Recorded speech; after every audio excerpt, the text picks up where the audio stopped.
Hello everyone. If you like this audiobook and want to listen to more, please consider subscribing. And if you like this video, like it as well, that it enjoy. Chapter 73. One might think, as a righteous cultivator, that you would forgive past enemies. That you bury past grievances and move on and not bother with petty grudges. You would be wrong. The true essence of a cultivator is to hold every tiny grudge close to your heart and take revenge the moment you're able to. The legendary face-slapping arc had arrived for Ocean Song. Once he reached a new realm, he was contractually obligated, as a proper cultivator, to find his old enemies and slap their faces now that he had more strength. It also helped that his old enemy was also weakened. Considerably weakened. What was the point in going against the heavens, gaining unfathomable cosmic power and achieving immortality if you couldn't slap faces? He had to set an example for his juniors. The first step, he had to establish his presence. Thus, from the other side of the window, Ocean Song raised his arms 90 degrees, staring at a confused and frankly weirdly intimidated Ares. Dominance established. What are you doing? Why are you outside my window? Ares couldn't help but blurt out. Ocean Song didn't respond, and after an awkward few moments of him staring at Ares, the god of war pulled the curtains closed, still utterly confused as to what was happening. Curiosity got the better of him, and he peeked through the curtains, only to see that no one was there. Did he drink too much? Did he overestimate his mortal constitution? Did his brother spike his drink out of pettiness? All of those were possibilities. He let out a sigh and slumped back into his chair. Regardless, he would just sit here quietly and ignore any more disturbances. This is a nice house, fellow Taoist. What the fuck? Ares jumped out of his chair, looking at Ocean Song standing right behind him. Where did you come from? My mother, presumably. I never actually met her, so I can't say for certain. He took the now empty seat. It's actually a very sad and very long story. I went to find my mother, and then I found God. Literally, not metaphorically, I went to heaven and emerged victorious, receiving this prize upon my head. He was, of course, referring to the Pope hat. Ares blinked, looking at the Pope's hat, then remembering what he saw on the news. What the fuck are you even talking about? He shook his head. How did you get into my house? The door, Ocean Song deadpanned. It was locked. Yes. Ares looked at him, mouth open, no idea what to even say now. He felt like someone had hit him over the head with a brick because nothing was making sense right now. As I was saying, he relaxed in the god of war's surprisingly comfy recliner. I returned triumphant, and I even brought an angel back with me. I think I left the tarp on her. I should fix that. Oh, and I also acquired a new transportation vehicle befitting of my status. He nodded to himself. Quote. I suppose it wasn't a very long story after all. It felt much longer than it actually was. In fact, I said I was going away for a long period, a journey if you will. Yet, I was only gone a few days. Ocean Song looked thoughtful. Quote. What are you even talking about? You're right, fellow Taoist. It matters not the distance, what matters is the journey. Ocean Song snapped his fingers. Truly, you are a fountain of wisdom. Ares let out a long sigh. Did you just come here to kick me while I was down? Yes, you. Ares paused, his brain catching up to what Ocean Song just said. Seriously, he was again flabbergasted because he was being rhetorical, mostly. He didn't actually expect him to be so blunt about it. At least when he did this to other people in the past, he would be coy. Ares's furrowing brow stopped, and he quickly sneered. I'm a god. A god that can currently have their legs broken. Ocean Song retorted. Ares, for all his hubris, hadn't considered that point. And it was indeed a very good point. Whatever you do you think it will match up to what I'll do back to you when I'm back to normal? Ares warned in a low voice. Ocean Song clasped his arms behind his back as his robes billowed. Fellow Taoist, not once in my life have I ever considered the consequences of my actions. Like a proper cultivator, Ares, once more, stared at Ocean Song and was seriously wondering if he was even real or if he were really drunk. That, and he was wondering where that wind was coming from. They were indoors. While Ares was stuck in a stupor, Ocean Song jumped up from his seat and casually made his way to the kitchen. Oh, fellow Taoist, you have a lot of god things in here. Ares immediately snapped his attention back to the intruder. What are you doing? Get out of there. He pulled Ocean Song out of his fridge, the door slamming shut behind him. He quickly pulled it back open to see what he took, and he noticed that it was empty. Did you just steal everything out of my fridge? I found your snacks, fellow Taoist. Ocean Song ignored him, munching on a cookie. My cookies. He noticed the package get crumpled and tossed into the trash as they had all been eating. I was saving those for the game tonight. Don't worry, fellow Taoist, they weren't that good. Ocean Song consoled him before leaving the kitchen. The moment he left Ares' line of sight, the god of war bolted to find him again, only to see that he had disappeared. Fellow Taoist, your laundry is finished. Ares quickly ran down the hallway and all but fell to his knees. My washing machine and my dryer. Why? How? There was a noticeable spot where they were missing. What kind of person steals a man's washing machine? Ares fell to his knees. Ocean Song looked at the defeated god of war, taken down without even a single punch being thrown. Truly, he was the ultimate face slapper. Fellow Taoist, would you like to know a secret? Ares looked at him, defeat clear in his eyes. He knew when he lost. At this moment he could do nothing but endure. No one will believe you. With that, Ocean Song walked right out the front door. Ares let out a long sigh. Water was dripping from the connection where his washing machine used to be.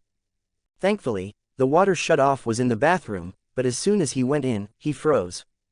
My toilet. Line break. Charis, the god of opportunity and luck, walked up the many stairs of the mountain. It had taken him a bit of effort to find the exact location, but once he got closer, he realized he was in the right spot. That is, approaching the mountain, he noticed the massive magical barrier that surrounded it, stopping even a god like himself from just flying inside or teleporting inside. It was almost insulting to him. How dare a group of mortals bar his entrance? But he had to rein his temper in. He was here on a mission. A very important mission even. He was selected as the one to reach out first to investigate this place and the person they were trying to recruit. As the god of luck and opportunity, there was no better person than him for the first attempt. That's what they all said, but a strange nagging feeling in the back of his head told him that maybe they had ulterior motives. It made him recall the same words of praise they used to get him to go and try to recruit Hercules. Sure, maybe he was a bit headstrong. Maybe he was a bit arrogant. Maybe he could have been more polite to Hercules. But Hercules was no longer a god at that point, right?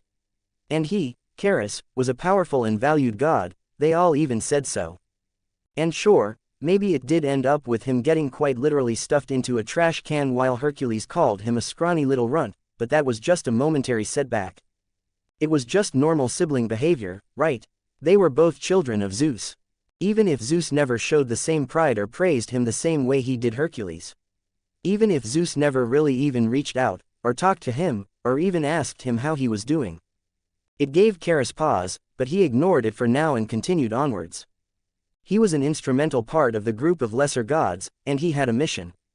The long climb up the stairs, he reached the top, and it was, strangely majestic.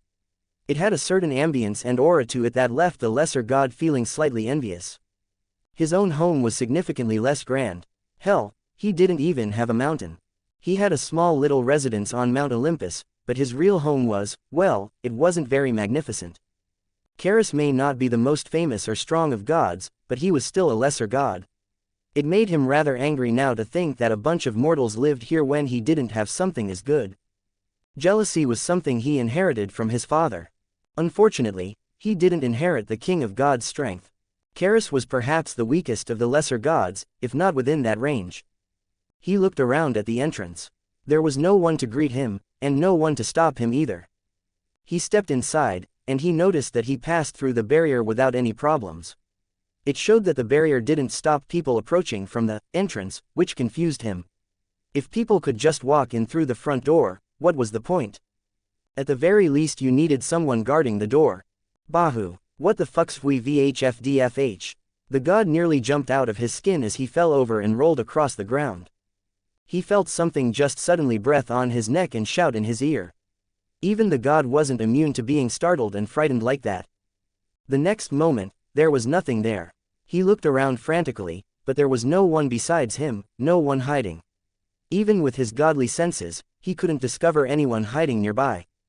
He was wondering if he imagined it. Was it just some spell or defense against intruders? Hesitantly, he got back up, dusting himself off. He made sure to fix his clothing. He didn't want to look disheveled, it was besmirching his image. He looked at the tiny little plastic pool sitting nearby, wondering why it was there before shaking his head. Maybe he had just been imagining it. That was until he felt a warm breath on his nape again. His eyes widened and he turned around, only to see that nothing was there.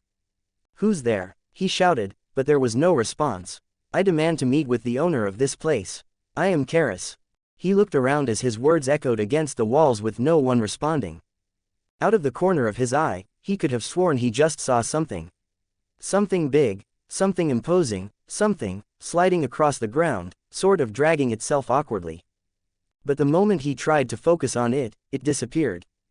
He was now cautious. Something about this place was off. But he was no coward, and he was on a mission. He ascended the mountain palace further, venturing into the depth of the towering structures. He smelled something strange. Perhaps someone was cooking or a fire was started. The smell made his lips, his throat, and even his eyes tingle. Curiosity got the better of him as he approached what he thought was the source. A large door barred his way, and for someone else, they may think it was impolite to barge in. But for a god, he didn't care for such small matters like propriety when it came to mortals. He pushed the door open and nearly gagged. A visibly green smoke poured out and perhaps mixed with a tinge of pink. His eyes watered, and he suddenly found himself having a hard time breathing. And he also looked down. Why did he have an erection? It all happened so suddenly that his head spun until he saw someone on the other side of the room. Two glowing, menacing eyes started back at him, almost snake-like in appearance. "Who dares enter my..." Before the figure could finish, Karis panicked and ran out of the building. "Room without knocking," Medusa finished as the person just ran away. She waved the smoke away, the remnants of the poison and aphrodisiac she had been making. She coughed a little, noting that she needed better ventilation in here. With a shrug, she got back to work and ignored the distraction for now. Karis ran, feeling a great many conflicting feelings right now. Part of them was the stinging and burning sensation in his throat. Credit was due to this godhood, which would have had a mortal dissolving into a puddle of goo, only tickled his senses a bit. Except for the tent now standing in his pants. He didn't know why that was happening, and he was both too confused and scared to stop and ask why. He saw a large garden, stopping to take a breath. The fresh air was a welcome reprieve, letting him exhale all the poisonous smoke he had taken in unintentionally. He glanced up at a shed at the corner of the garden, the door slowly creaked open. "Who's stealing my plants?" Karis let out a frightened squeal as a man with bloodshot eyes came running out holding a pitchfork. He turned and ran away again, leaving a confused Daedalus standing at the edge of his garden, wondering who the fuck that was. He didn't know where he ran to at this point. The smaller god turned several corners, getting far away from whatever or whoever that was. He fully believed that this place was hostile to him now. Maybe there was no one blocking the entrance because it was a trap to lure people inside. He still felt like something was following him, like something was watching him from the shadows. Every so often, he would hear a faint echo, barely reaching his ears, almost like a whale call. But that started to get drowned out too as something more familiar pricked his ears. The sound of steel clanging, a hammer hitting iron, and the fires of a forge. The familiarity brought comfort. He had no connection to the forge of smithing, but the normality of it was reassuring to him, who was approaching his wit's end. The doors to the forge were much more welcoming. Large and intimidating on the surface, but cracked and inviting, contrastingly.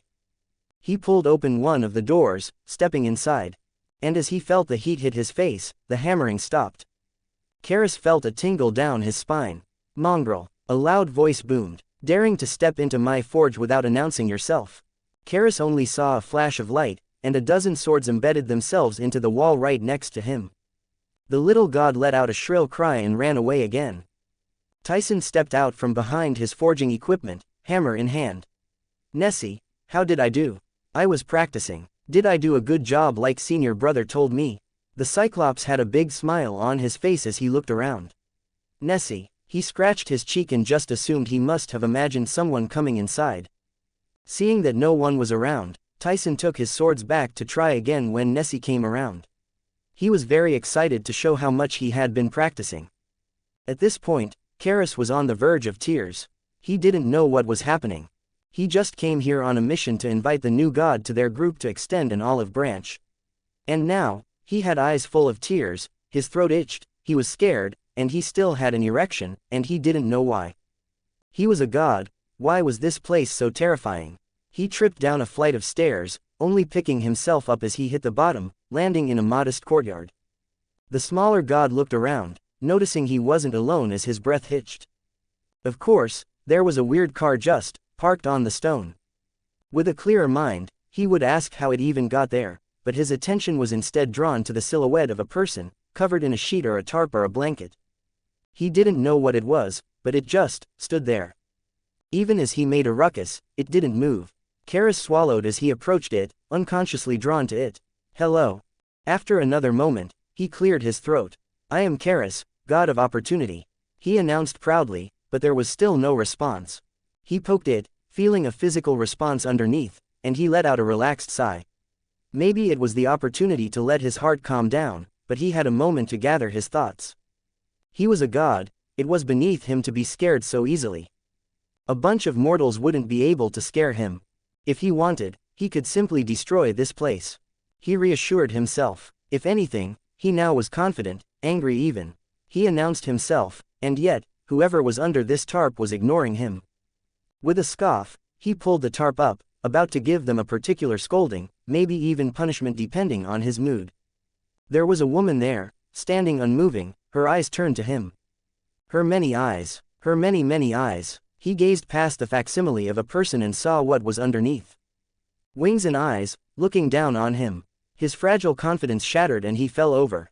The angel stood there, unmoving still. What the heck is going on? I could hear the commotion from the kitchens. Was someone running around screaming? Who is this? Hel and Mel walked down the steps, finding the source of the commotion. The angel looked up at her. Mel was used to it, as much as one could be, and didn't get nearly as startled at the fact that there was a literal angel nearby now. If anything, she just accepted its presence as much as anything else. For a goddess of her stature, she wasn't afraid of this angel but more of its origin and implications. He gave the angel a look and knew asking it would be fruitless, it didn't engage or talk or make any movements. The goddess scrunched her nose as she looked down at the intruder. A god, Greek, probably. Why, does he have an erection? She made a gagging noise at a pervert like this sneaking inside. Nessie, she called out. The great void sect's protecting divine beast appeared. Bahu, she chirped happily at being summoned. Hel gave Nessie a warm pat on the head. Can you throw this person out, please? Thank you. Nessie gave another happily shrill, picking Karis up with her mouth and making her way back to the entrance of the sect, slowly. Once she got to the entrance, she spat him out at the top of the stairs, and the lesser god began to roll downwards. The great protecting divine void sect beast then returned to its pool and turned on its radio, singing along to every song that came on. Such was a normal day in the Sword Heart sect. Chapter 74. Ocean Song was happy. Why wouldn't he be? Breaking through a new realm, consolidating his insights, then slapping the face of his previous foe. If his previous foe weren't broken and crying after his return, could he even call himself a proper cultivator? He knew the likes of the other protagonists from the sacred texts would be proud. Now it was time to reveal himself to his old acquaintances and help them accelerate their cultivation. The Camp Halfblood sect was the same as he remembered. The sun was going to set soon, but there weren't many people running around even if a few faces turned to look his way as he strolled through the camp. They must have been admiring his majesty and grace. Ocean Song stood there, amidst their gazes, hands clasped behind his back, robes billowing heroically. The adorning gazes of the masses. It was the small things in one's cultivation journey that made it worthwhile. Unbeknownst to him, they were just confused as to who he was and what he was doing there. And why he was standing on top of a toilet in the middle of the camp courtyard. That was until a certain centaur was absent-mindedly walking through the camp. He held a newspaper in one hand, enjoying a break after a long day, doing crosswords as he likes to do in his spare time. And on the other hand, he had a sandwich he just acquired from the mess hall. Oh no, he dropped both as he quickly trotted over to the Cyclops, or not Cyclops, he wasn't sure on that point. But he quickly ran over, knowing who he was. Greetings, fellow Taoist, Ocean Song said happily, cupping his hands and politely bowing as it is customary between peers. Chiron blinked at it but wasn't thrown off. Why are you here? How are you here? Which question would you like me to answer, fellow Taoist? How did you get through the barrier? He was confused because monsters couldn't come in without explicit permission. Granted, that permission could be essentially given by any of the gods, the main gods. I flew inside, he responded. How? On my sword, of course. Ocean Song responded as if it were the most obvious thing in the world. That's not. Chiron let out a sigh, remembering the last time they met and he just flew off on a sword, of all things. That's not what I meant. He just shook his head and suddenly felt like he was dealing with Dionysus. You can't just come in without permission. Ocean Song paused. I can't, no, ... Then how did I get in? That's what I want to know. Chiron's tone took an edge, not out of anger, but due to the slow grinding of his wits down. Ocean stared at him silently for several moments before speaking again. Fellow Taoist, I would like to report a hole in your security. It took a significant amount of effort for Chiron to resist facepalming. You need permission from one of the gods. Oh, Chiron finally let out a sigh, seeing that he understood it. Would you please? Behold, he pulled out a phone. My sect phone. He ignored Chiron and dialed a number. Chiron did a double take because it was a normal phone with nothing special about it except it had a sword sticker on the back. Hello, greetings. Oh, it's you. I really should save your number. What do you want? I require the words of a goddess such as yourself. Ocean Song responded, indicating he was talking to Mel, rather Hell, in this case. What? I need you, as a goddess, to give me permission to enter Camp Halfblood. Ocean Zone explained. Oh, she said casually. Sure, whatever. You can go in or out if you want. I'm busy with dinner, so if that's all, I'm going. Thank you, fellow Taoist. No problem. She hung up. Ocean Song looked at Chiron expectantly. There, I have permission. Chiron's eye twitched. Who was that, exactly? He wanted to be doubly sure before he offended anyone. Hell, Ocean Song replied. Goddess of death, ruler of Helheim, etc., etc. Chiron's mouth opened to respond, but he found the words difficult to formulate. I beg your pardon. Hell, Chiron held his hand, stopping him. That's what I thought I heard. You can't ask gods from other pantheons for permission. You really should specify your rules better. Ocean Song spoke in a chiding voice. It only builds confusion. His eye twitched again. You need permission from a god, he stopped himself. That owns the camp, one of the cabin owners. Ocean Song knew what he must do then. Special technique. Calling in a senior. He threw down an altar right in front of Chiron. One of his patented, pending, makeshift altars to deploy on demand. Chiron recognized it, of course, he knew the symbols of all deities. He had forgotten that there was now another god who had a cabin in the camp, a lesser god by most metrics. A god of Olympus. Ocean Song barely missed a beat as he threw down another altar. This one of Poseidon. Chiron threw his arms up. Fine, just don't cause trouble. At this point, he realized it was pointless. He knew Poseidon would casually give permission, so what even was the point? I shall find my junior brothers then. Ocean Song jumped off the toilet. Why is that there? Actually, I don't want to know. Chiron let out a sigh. Just, do something with it, please. He turned around and walked away.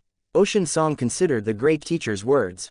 He didn't actually want the toilet, it wasn't on par with the golden and jeweled one he acquired earlier. Thus, he had a brilliant idea. I saw this in a movie once. He knelt down, taking out a marker and writing words on the porcelain throne. He looked it over and nodded to himself proudly and pointed his finger at the toilet, and a stream of chi hit it, wrapping around it before seeping inside. With permission granted, he went to go find Percy and Malcolm. As Ocean Song left, some of the curious campers wandered over, wondering why there was a toilet in the middle of the campgrounds. They walked up to see that there was something written on it. Whosoever holds this toilet, should they be worthy, shall possess all the power of Ares. They were confused by what this meant, but when someone tried to lift it up, they realized that it wouldn't budge. It started to draw a crowd as many of the campers began trying to lift the toilet up. Line break. Ocean Song swept out his divine sense and found who he was looking for. A bit away from the camp, near the lake, he found both Percy and Malcolm sparring. It was more playful than competitive or serious. Ocean Song touched the sandy beach, not making a sound, the sands beneath his feet not even moving. The two younger boys swung their swords at one another, only for Percy's eyes to widen mid-fight as he nearly got smacked in the head. Pimp bro. Malcolm also stopped as well. Teacher. You both have improved, I am pleased. Ocean Song spoke like the wise and worldly cultivator that he was. It seems that you both have made great progress in your cultivation. Come, let me take a look at your cultivation bases. Sit down cross-legged in front of me. Percy just shrugged while Malcolm was a bit more enthusiastic. At first, Malcolm was just confused about most of what Ocean Song said, even skeptical, but, well, the results spoke for themselves. It was no weirder than finding out that his mom was a Greek goddess and monsters ran around under the cover of magical mist. First, Ocean Song put a hand on Percy's back. Rotate your cultivation base, I will see how you've been doing. He felt the chi inside his junior brother start to move through his meridians. Yes, you're close to the peak of the chi condensation realm. Truly, my little brother is a genius. Really, all my teachers say I'm special. Percy responded, the wrong kind of special. Don't worry, junior brother. My teachers also said the same. Ocean Song nodded. Wait, you went to school. Next, Malcolm. Ocean Song put a hand on his first student's back, and his eyes widened. You're about to break through. Have you felt like you're holding back an invisible tide and it's becoming stronger and stronger? I've felt bloated. Malcolm responded. Same thing really. Ocean Song waved it off. You're right at the tipping point. I'll help you break through. Ocean Song sat cross-legged and put both hands on Malcolm's back. What do I do? Rotate your cultivation base as fast as possible. All your meridians are clear. The chi needs to flow like a cyclone through your body, faster and faster, and push it to form a gas into a liquid state, then gather it into a pool. Malcolm was a child of Athena, a child of wisdom. Despite his words sounding nonsensical, Malcolm could grasp what he needed to do and began to listen to Ocean Song's orders. It was as if an invisible hand guided him gently. A thin strand of Ocean Song's chi entered Malcolm's body and helped facilitate the process. The chi within him rotated through all his meridians, forming a full cycle, spinning faster and faster in his body as sweat began to drip from his brow. His body began to heat up, and Percy could see the steam start to waft off the reddening skin. Good, keep going. You will feel as if there is an invisible barrier, don't let it stop you. Assault it, grind it down. Your chi is your weapon, attack it, Ocean Song ordered. Condensing and consolidating were the premises of the early realms. Faster and faster, don't doubt yourself. He continued his words of encouragement. Malcolm spat out a mouthful of blood that surged up in his throat, and Ocean Song's eyes widened. Very good, you are becoming a proper cultivator. Malcolm didn't know what that meant, but he was focused almost entirely on what was happening inside his own body. You're almost there. Ocean Song gave him just a teeniest bit more help.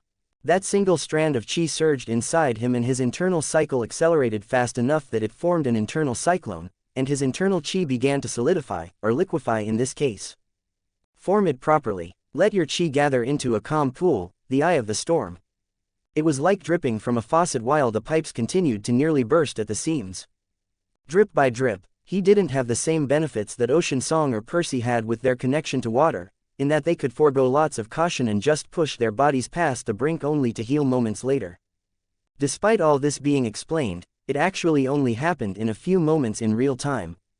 The cyclone inside him began to calm. It began to lose its fury within his meridians as he no longer had the fuel to keep it sustained. The gaseous chi within him thinned out until it dispersed almost completely. Now, he had a pool of chi sitting inside his dantian. Well done, you have successfully broken through to the foundation establishment realm. This realm is the foundation by which your future cultivation sits upon. Don't get up, stay still and feel the changes within your body. Your chi is changed as well. It's less ethereal, it's thicker, stronger, and each unit of your chi carries with it magnitudes more power than previous. What's that smell? Percy covered his nose and mouth. The smell of success, junior brother. Ocean Song stood up, clasping his hands behind his back, and also his body pushing out impurities. Foundation establishment both builds your cultivation foundation and the foundation of your body. A strong cultivation base needs the support of a strong body.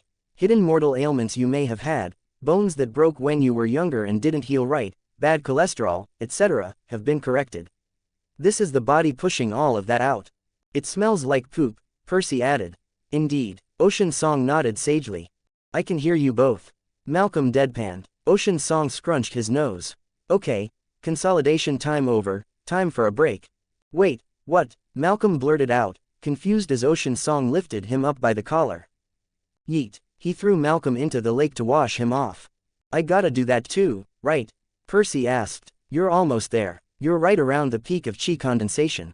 You need to consolidate that first, build up to the limit, and then you'll be ready to assault the barrier to Foundation establishment. Neat. Want to learn cool sword attacks? Do I get to shout them out like you do? Percy's eyes lit up. If Ocean Song didn't know that Percy was his brother, this would have confirmed it. Of course, what kind of cultivator doesn't shout out their attacks when they perform them? Ocean spoke righteously. And we should get you some proper clothes, it'll make you stronger. Quote. How does that work? Percy blinked. If you style on your opponent, it lowers their morale, thus making you stronger. Percy didn't think that sounded right, but he also didn't know enough to argue, so he just accepted it. Line break. Ares was sitting in his house. He had never felt so powerless before. Cleaning shit from the stables. He could put up with it, it's not like others haven't had to do worse things. Hell, even Hercules had to do this when his mom was throwing her tantrum. They even called it a labor and made it legendary. Cleaning horse shit, Ares could suck it up. But now, that bastard Cyclops stole his toilet. Among other things, but the fact that his toilet was now removed from his house had been such a jarring experience that he continuously found himself getting annoyed. As a mortal, right now, he had to walk like 10 minutes to use an outhouse in the camp with the children. If he was willing to suck it up for the stables, then he could suck it up and call in someone for help to get his revenge. He may be getting punished as a mortal right now, but he was still Ares, god of war, and he wouldn't let some brat Cyclops bully him. That's why he perked up when someone knocked on the door. Dite, he answered happily, pulling it open. Aphrodite, goddess of love, stood at his doorway playfully. Are you going to let me in, or do you want everyone to see? Ares saw her expression and knew what was coming. But he couldn't let himself get distracted. I didn't call you just for some fun. Her expression changed and she pursed her lips. I'm not going to go screw around just to get you out of your punishment quicker. She harumphed, walking into his house past him. This is cozy, I suppose. I don't need you to help with my punishment, I need your help with something else. Can you, he cleared his throat, punish a mortal for me? Aphrodite looked at him and then giggled to herself. Oh my, did someone upset you? And you're running to me to handle it for you. Ares was frustrated because she wasn't wrong. Poor little Ares can't even punish the mortals for making fun of him. Alright, are you going OT help or just keep making fun of me? Ares grumbled, I'm being sincere and asking for help. And it's adorable. She pinched his cheek, but he annoyingly swatted it away. Fine, consider it done. If nothing else, this has made the little trip worth it. The god of war let out a breath of relief. Thanks, Dite, I won't forget it. As long as you get that bastard Cyclops, I don't care what you ask me to do in return. I was thinking maybe you start with Cyclops. Aphrodite stilled. Ares broke out with a malevolent grin. That's right, that barnacle-bearded bastard. Water something was his name, I don't know, I don't care. Ocean Song. That's the one. Ares waved his hand flippantly. Anyways, I want to make him suffer. He took my toilet, Dite. You don't mess with a man's toilet. A man's toilet time is sacred. And don't even get me started on my washing machine. Do you know? The words abruptly died because he felt a firm grip on his throat. Haha, I thought I just misheard you. Did you say you want revenge on Ocean Song? Her words were still normal, but her expression darkened, and Ares realized something was wrong. MMPHGH. He couldn't speak properly until she lightened her grip. What's gotten into you? Are you mad about some stupid monster brat? Aphrodite smiled, the kind of smile that would both win over hearts and tear nations apart. Her grip on Ares' neck was released, but her hand grabbed his collar, and she pulled him forward until their faces were pressed together. Now listen here, you little shit. If you do anything, and I mean anything, to fuck WTH him, I will rip out your war domain that used to belong to me and shove it all the way up your ass. What? She grabbed him and threw him through one of his inside walls. The god of war was dazed, bewildered, and bleeding from his head as he hit the ground. Did I fucking stutter? She lifted him up again. Listen and listen close, you motherfucker. That monster brat, that Cyclops that you're talking about, is giving me the sweetest, most tooth-rotting wholesome feelings of love that I've felt in years. Ares was about to say something, but she grabbed his head and slammed it into another wall, repeatedly, to get her point across.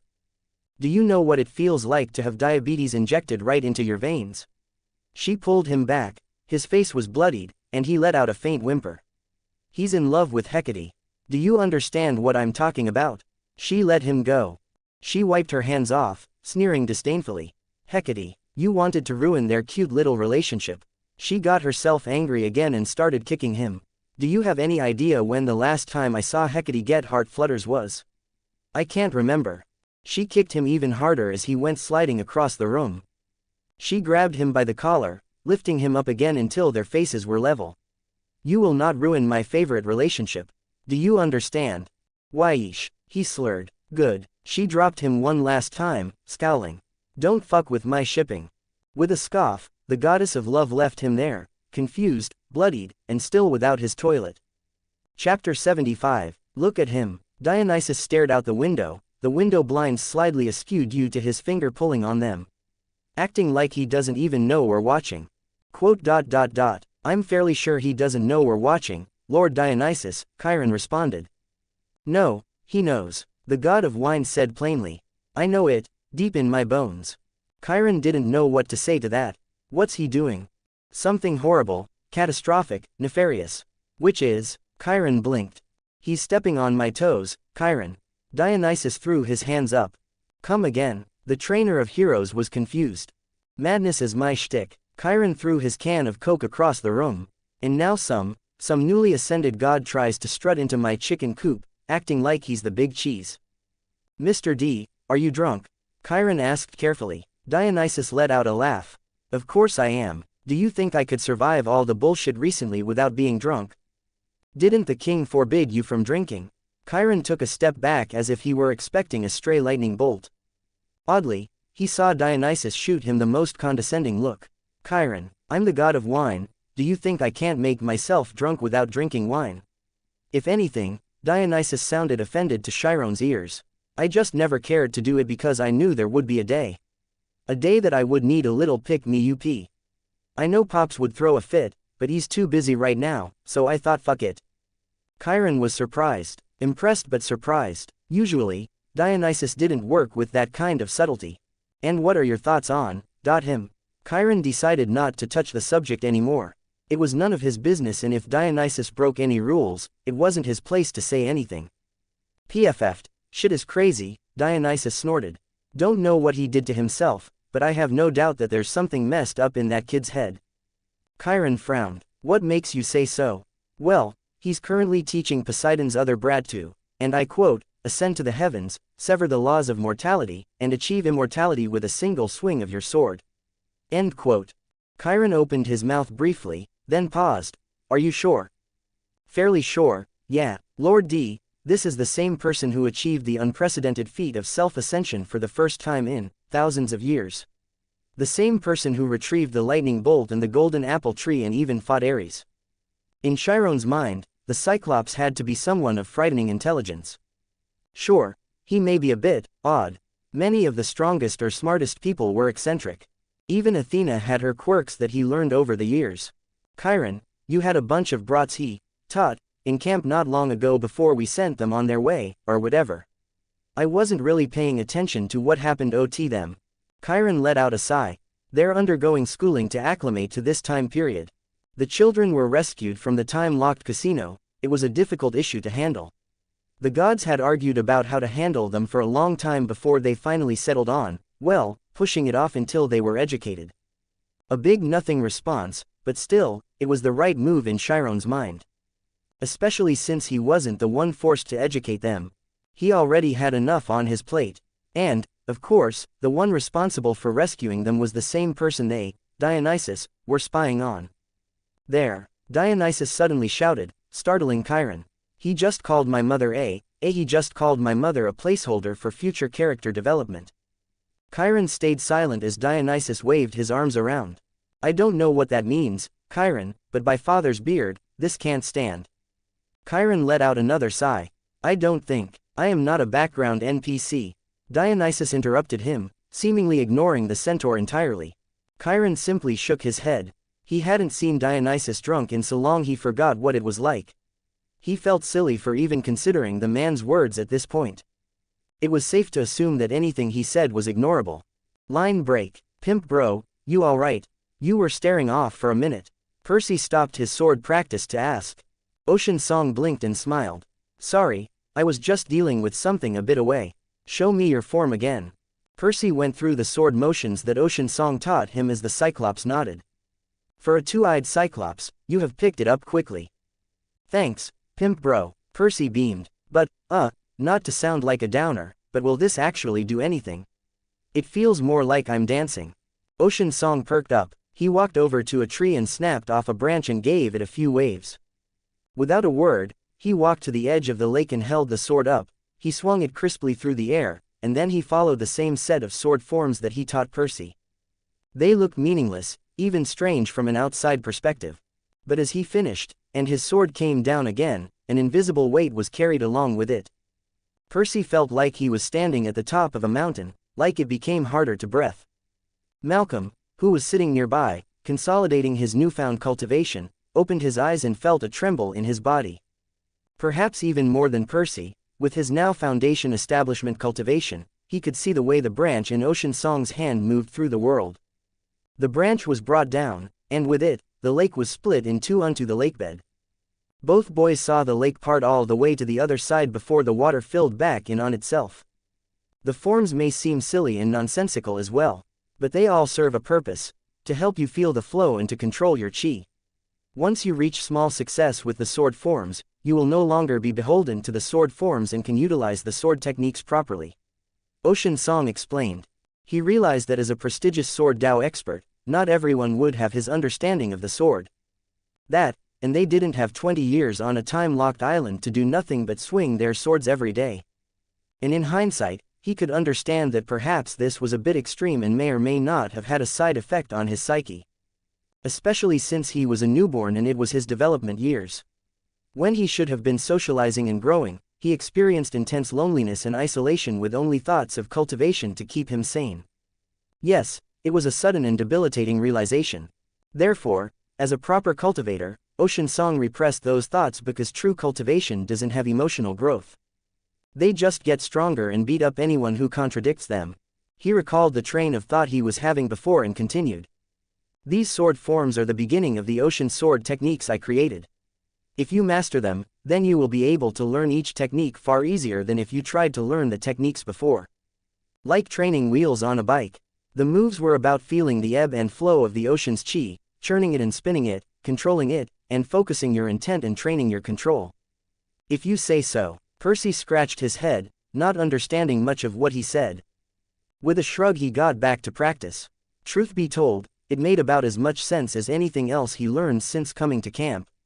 He didn't know why the others were so freaked out by his pimp bro. Their parents are literally gods.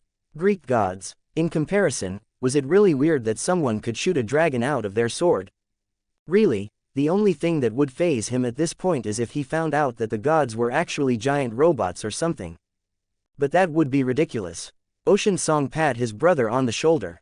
Keep practicing. Once it becomes second nature, then start experimenting, see what you can do. If you hit a wall, I'll come help.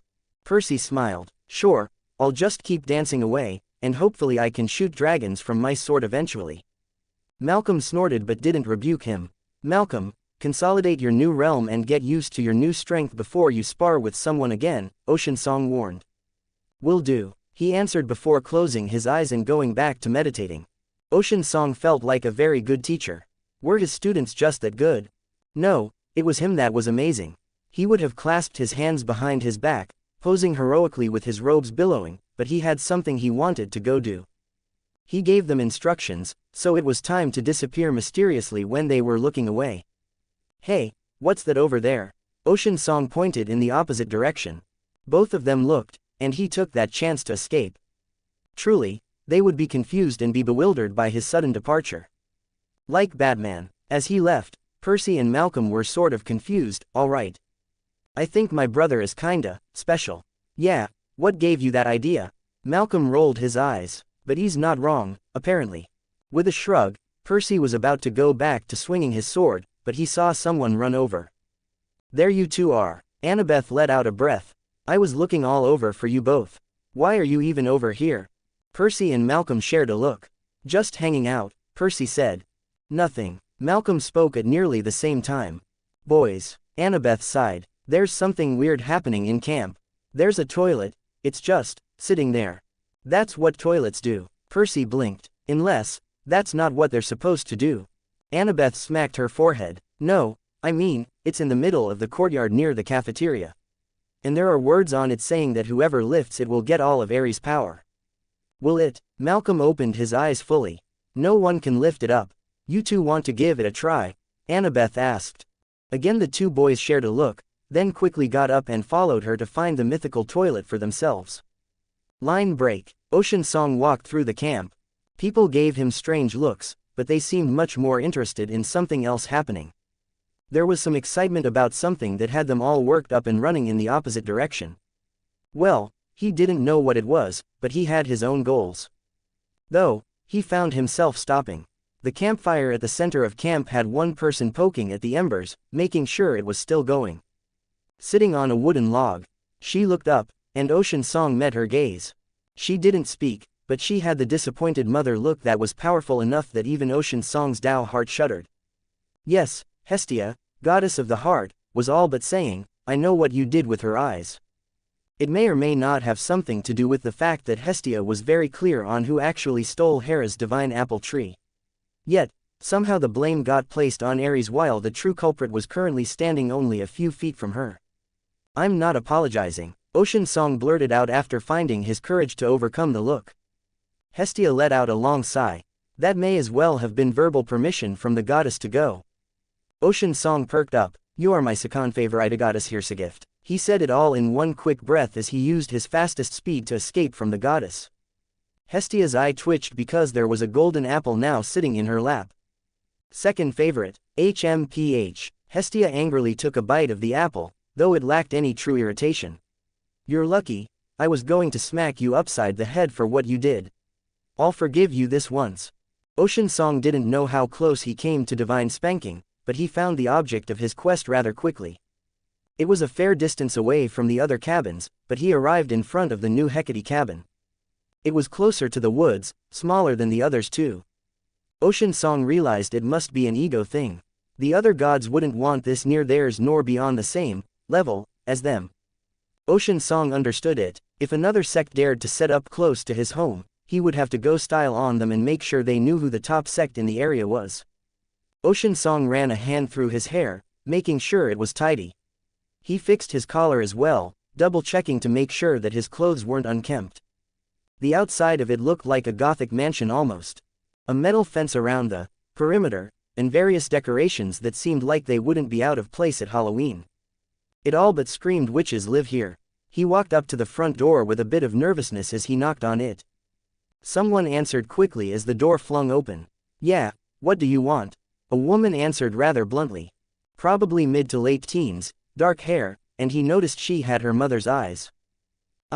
Before Ocean Song could answer, a yell came from further inside. Mr. Ocean. A little head barreled past her and ran straight into Ocean Song. He smiled, hugging the little girl. Lyra, have you been well? The little girl he had escorted home not that long ago. She squeezed him even tighter. Mr. Ocean, everyone here is so nice. And I got to learn how to do things. My big sister taught me how to make paper birds fly. Do you want to see some drawings I made? I gave some to Mom, and she liked them. Wait, this is that Ocean guy you were talking about. The girl at the door had her eyes widened. Ocean Song realized he hadn't properly introduced himself. Greetings, this one is Ocean Song, sect master of the Sword Heart sect. The girl was confused for a moment. I'm Lou Blackstone, the head counselor for the cabin, or so I'm told. Not used to even having a cabin still. She looked him up and down. But I guess we got you to thank for that. Mr. Ocean, did you bring me a present? Lyra looked at him. Mama said you would bring me a present when you came to visit. Of course I brought a present. Ocean Song puffed up. As a proper cultivator, he had prepared for this moment long before he even met Lyra. That is to say, he hoarded everything he could get his grubby mitts on and had plenty of things to give. But first, I brought food. He slapped his storage pouch and produced several pizza boxes. For everyone, he added. Everyone, Mom's boyfriend brought pizza. She hollered, and it was like a fire alarm as everyone came pouring out. Probably a good dozen kids of varying ages, but none seemed to be older than Lou. Boyfriend, Ocean Song, repeated absent-mindedly as the pizza was taken from his arms. You are Mom's boyfriend, right? Lou eyed him. Lyra wouldn't stop talking about you. Then someone asked her when she was giving lessons, and she didn't give a straight answer. Ocean Song paused briefly. Well, they kissed twice. And he asked his uncle this same question, or close enough to it. His uncle called him an idiot and kicked him out of the underworld. He didn't know if that was a yes or no. Maybe. Truly, the minds of women were far too complicated even for a proper cultivator to understand.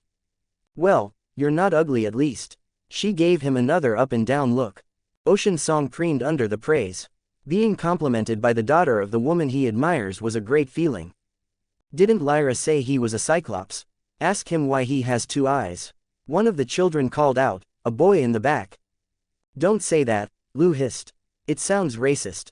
I was born a Cyclops. Ocean Song wasn't offended and answered. It was important to bond with Hecate's children, thus, it wouldn't be proper to lie. How old is he? Is he a god? No way, never heard of a god with his name before. Lou let out a sigh. Guys, don't pester him with all your questions, for real. Mom's going to get annoyed and give you that look during the next lessons. Most of them gave half-hearted apologizes or just rolled their eyes as children do. Ocean Song, though, continued to smile good-natured dly. I don't mind. Are you a god? One girl, named Elaine, asked. What did I just say? Lou snapped at her. I truly don't mind, he reassured her, though he appreciated her sentiment, though perhaps it was protectiveness towards her half-siblings because many gods were capricious. I am not a god, I am a cultivator. What's? How old are you? Someone interrupted her. Chris, that's rude. Lou was like a broken record, but having to wrangle so many kids at her age, it was hard for her. Though Ocean Song just continued to smile, showing no anger or annoyance at the pestering. I was born earlier this year, he said happily. The room went silent. The kids all stared at him. God damn it, Mom. Lou let out a sigh, facepalming. You literally robbed the cradle. For some reason, Ocean Song felt death was breathing on his neck. He turned around to see that it was, in fact, not death. Perhaps it would have been kinder, because it was Hecate. He had a small inkling that she was mad at him about something. Chapter 76. MMMPH. Ocean Song was currently tied up, hoisted up in the air, and held upside down while gagged in the middle of the cabin. So, Mom. You like them young, huh? Hecate's oldest daughter finally asked. The goddess of magic wasn't one to get embarrassed. She was, however, the vengeful sort. This is your fault. She grabbed a magazine off an end table, rolled it up, and started hitting the piñata that was Ocean Song. This is what happens when you say things without explaining them properly. So, you didn't just grab him from the cradle and think he would make the perfect husbando. Hecate's eye twitched. There were very few people who could speak to her like this. Her children fell into the category of being allowed to. The goddess of magic let out an uncharacteristic growl and started smacking Ocean Song even more. Mom, stop hurting Mr. Ocean. Lyra ran up on the verge of tears, grabbing her mother's dress. The sight of her daughter made Hecate's anger immediately disappear. She quickly scooped the younger girl up into her arms. Don't worry, sweetie, Mommy isn't hurting Mr. Ocean. The rope holding him from the ceiling snapped, making him hit the ground. Hecate ignored it as she consoled her daughter. Ocean Song took this opportunity to try and inch out the door like a caterpillar. Your boy toy is escaping, Mom, Lou pointed out. Don't call him that, you will speak to him with respect. Hecate replied firmly, but without sounding harsh. A mother scolding her child. And set one foot outside that door and see what happens. In one breath, she was defending Ocean Song, in the other, daring him to try and run away. Mom, is he your boyfriend? One of the children asked. It's complicated, Hecate forced out. A booty call, Lou asked. Lou Blackstone, I will rip your world asunder. Her daughter responded by sticking out her tongue, earning a finger point and a glare as a warning from her mother. Ocean Song noted something in particular. That is, their relationship seemed much more sincere than what he would have thought. Gods, specifically the Olympians, seemed to even retain some sort of barrier between themselves and their children. Even for him and his father Poseidon, Ocean Song recognized that his father demanded a certain level of respect in public and even in private. If Ocean Song genuinely said something insulting to his father would respond as a god. When Hecate's daughter said something insulting, or mocking in this case, her mother responded as a mother. So, Mom, how do you meet the 1-year-old? Lu asked. The others seemingly had the same question on their minds. Hecate let out a very long sigh. He's not 1 year old. She glared at Ocean Song. Tell them. The gag in his mouth was magically removed. I was born earlier this year. Hecate let out a growl and gagged him back up and started hitting him with the magazine again. You're doing this on purpose now. Though, the kids actually found it funny at this point. Lyra, the youngest, was perhaps the only one starting to cry and pulled on her mom's shirt. It was enough that Hecate had to stop hitting the idiot and soothe her daughter again. He's not 1 year old. He summoned me to the island he was born on, and he asked for a boon. He wanted to be trapped in a time-locked space for 20 years for training, or whatever nonsense he said at the time, Hecate finally explained. Mom, what the fuck? What? Hecate was confused. You put a newborn into isolation for 20 years on an island. It's a miracle that he didn't go crazy. Lu pointed out. Hecate was about to respond, then blinked as if realizing something. She then looked at Ocean Song. He wasn't tied up anymore, and his hands were clasped behind his back as his robes mysteriously waved in the non-existent wind. Fear not, I asked for it, and I remain completely sane. As a proper cultivator, going into secluded cultivation for decades is not strange. For Hecate, that seemed to confirm some newfound thoughts in her mind. Besides, if I never did such a thing, I would not have ever become worthy enough to enter the eyes of your mother. I would have gone to far greater lengths to earn even a single glance from Hecate. He smiled. Any pain or suffering pales to the feeling of when I can see her smile. Hecate wasn't one to get embarrassed. There were rare exceptions. Specifically, if all her children were staring at her while a certain idiot Cyclops was spouting off romantic and heartfelt words to her in earshot. God damn, Mom, Lu whispered. Well, at least I get it now. Alright, that's enough, Hecate huffed. Come along, children, I left you all homework, and I expect it to be finished. Ah, Mom, I didn't finish yet, I forgot how to read. None of that, she glared at them. You will be finishing your homework or I'm taking away. She looked around. I will remove the TV if a single one of you isn't finished with it by tonight. That got a collective whining from a bunch of the kids. The more mature ones just shook their heads because they understood she was doing her best to corral them. For demigods, you generally grew up quickly. The difference between being young and old among their number was a far smaller line than many would think. Are you wondering why Mom is around when the other gods aren't allowed to be? Lu looked up at Ocean Song as he watched her retreating figure. The thought did cross my mind, but I did not wish to voice it and ruin the mood. He nodded. Mom said that she's technically allowed to come around to build up the cabin and to do lessons. The lessons are public, so she can't use that as an excuse to come check up on us specifically. But, she's milking the whole building the cabin excuse as much as she can. Some of the younger ones have been breaking things just to make sure she comes by and fixes them. Those excuses won't last long, Ocean Song said softly. Yeah, Lu whispered. We all know that, even the kids. We're just happy to have her as much as we do.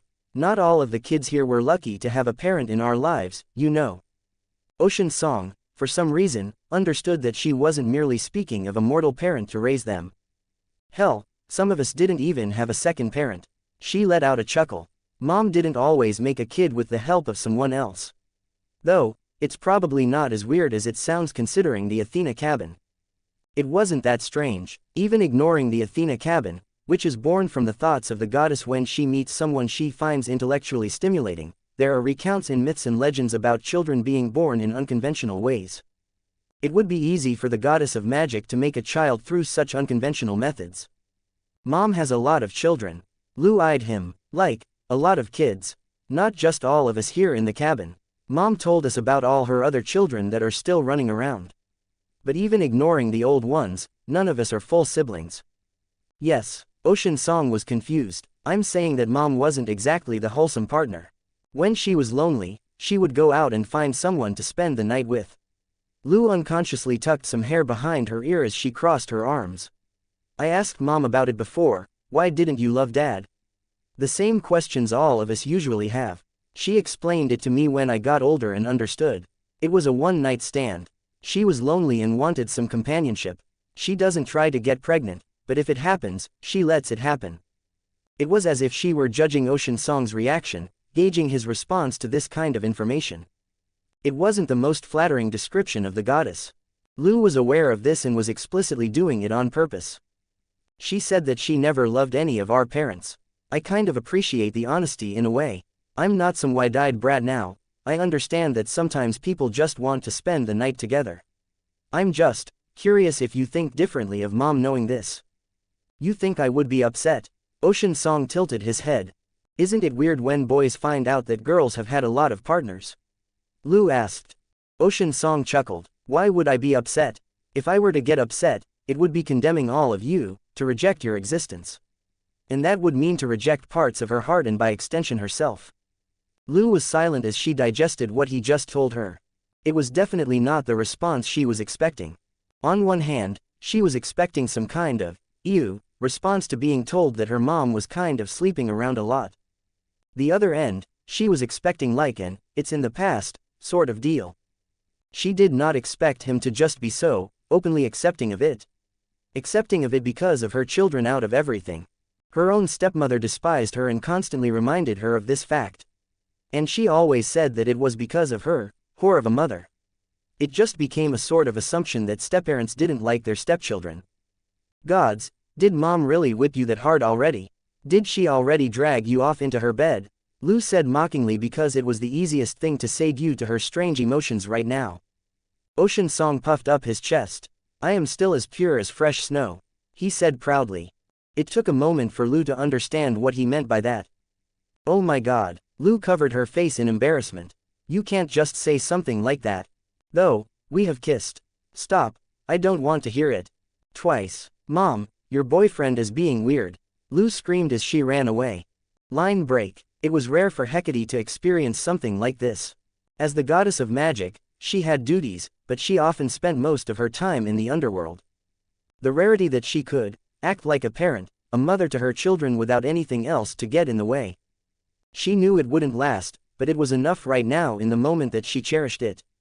Hecate was a goddess that truly loved her children from the bottom of her heart. That's why she was having some strange butterflies in her chest right now as she watched the stupid Cyclops of hers play with her youngest kids. Flying them up into the air a few dozen feet, swinging them around, or just getting down on the ground, getting dirty, and rolling around in the mud just to get a laugh out of them. Your boyfriend is weird, Hecate's eldest daughter in camp told her very bluntly. Be nice to him, so protective, Hecate huffed. Do you have anything productive to say, or are you just here to make fun of me? I like him, she said casually. Do you? He's weird. Yes, I know, the goddess deadpanned, but not a bad weird, I think. There definitely is a screw loose somewhere, but, like, I wouldn't be scared if I met him in a dark alley at night. What a glowing review. I told him you were a whore.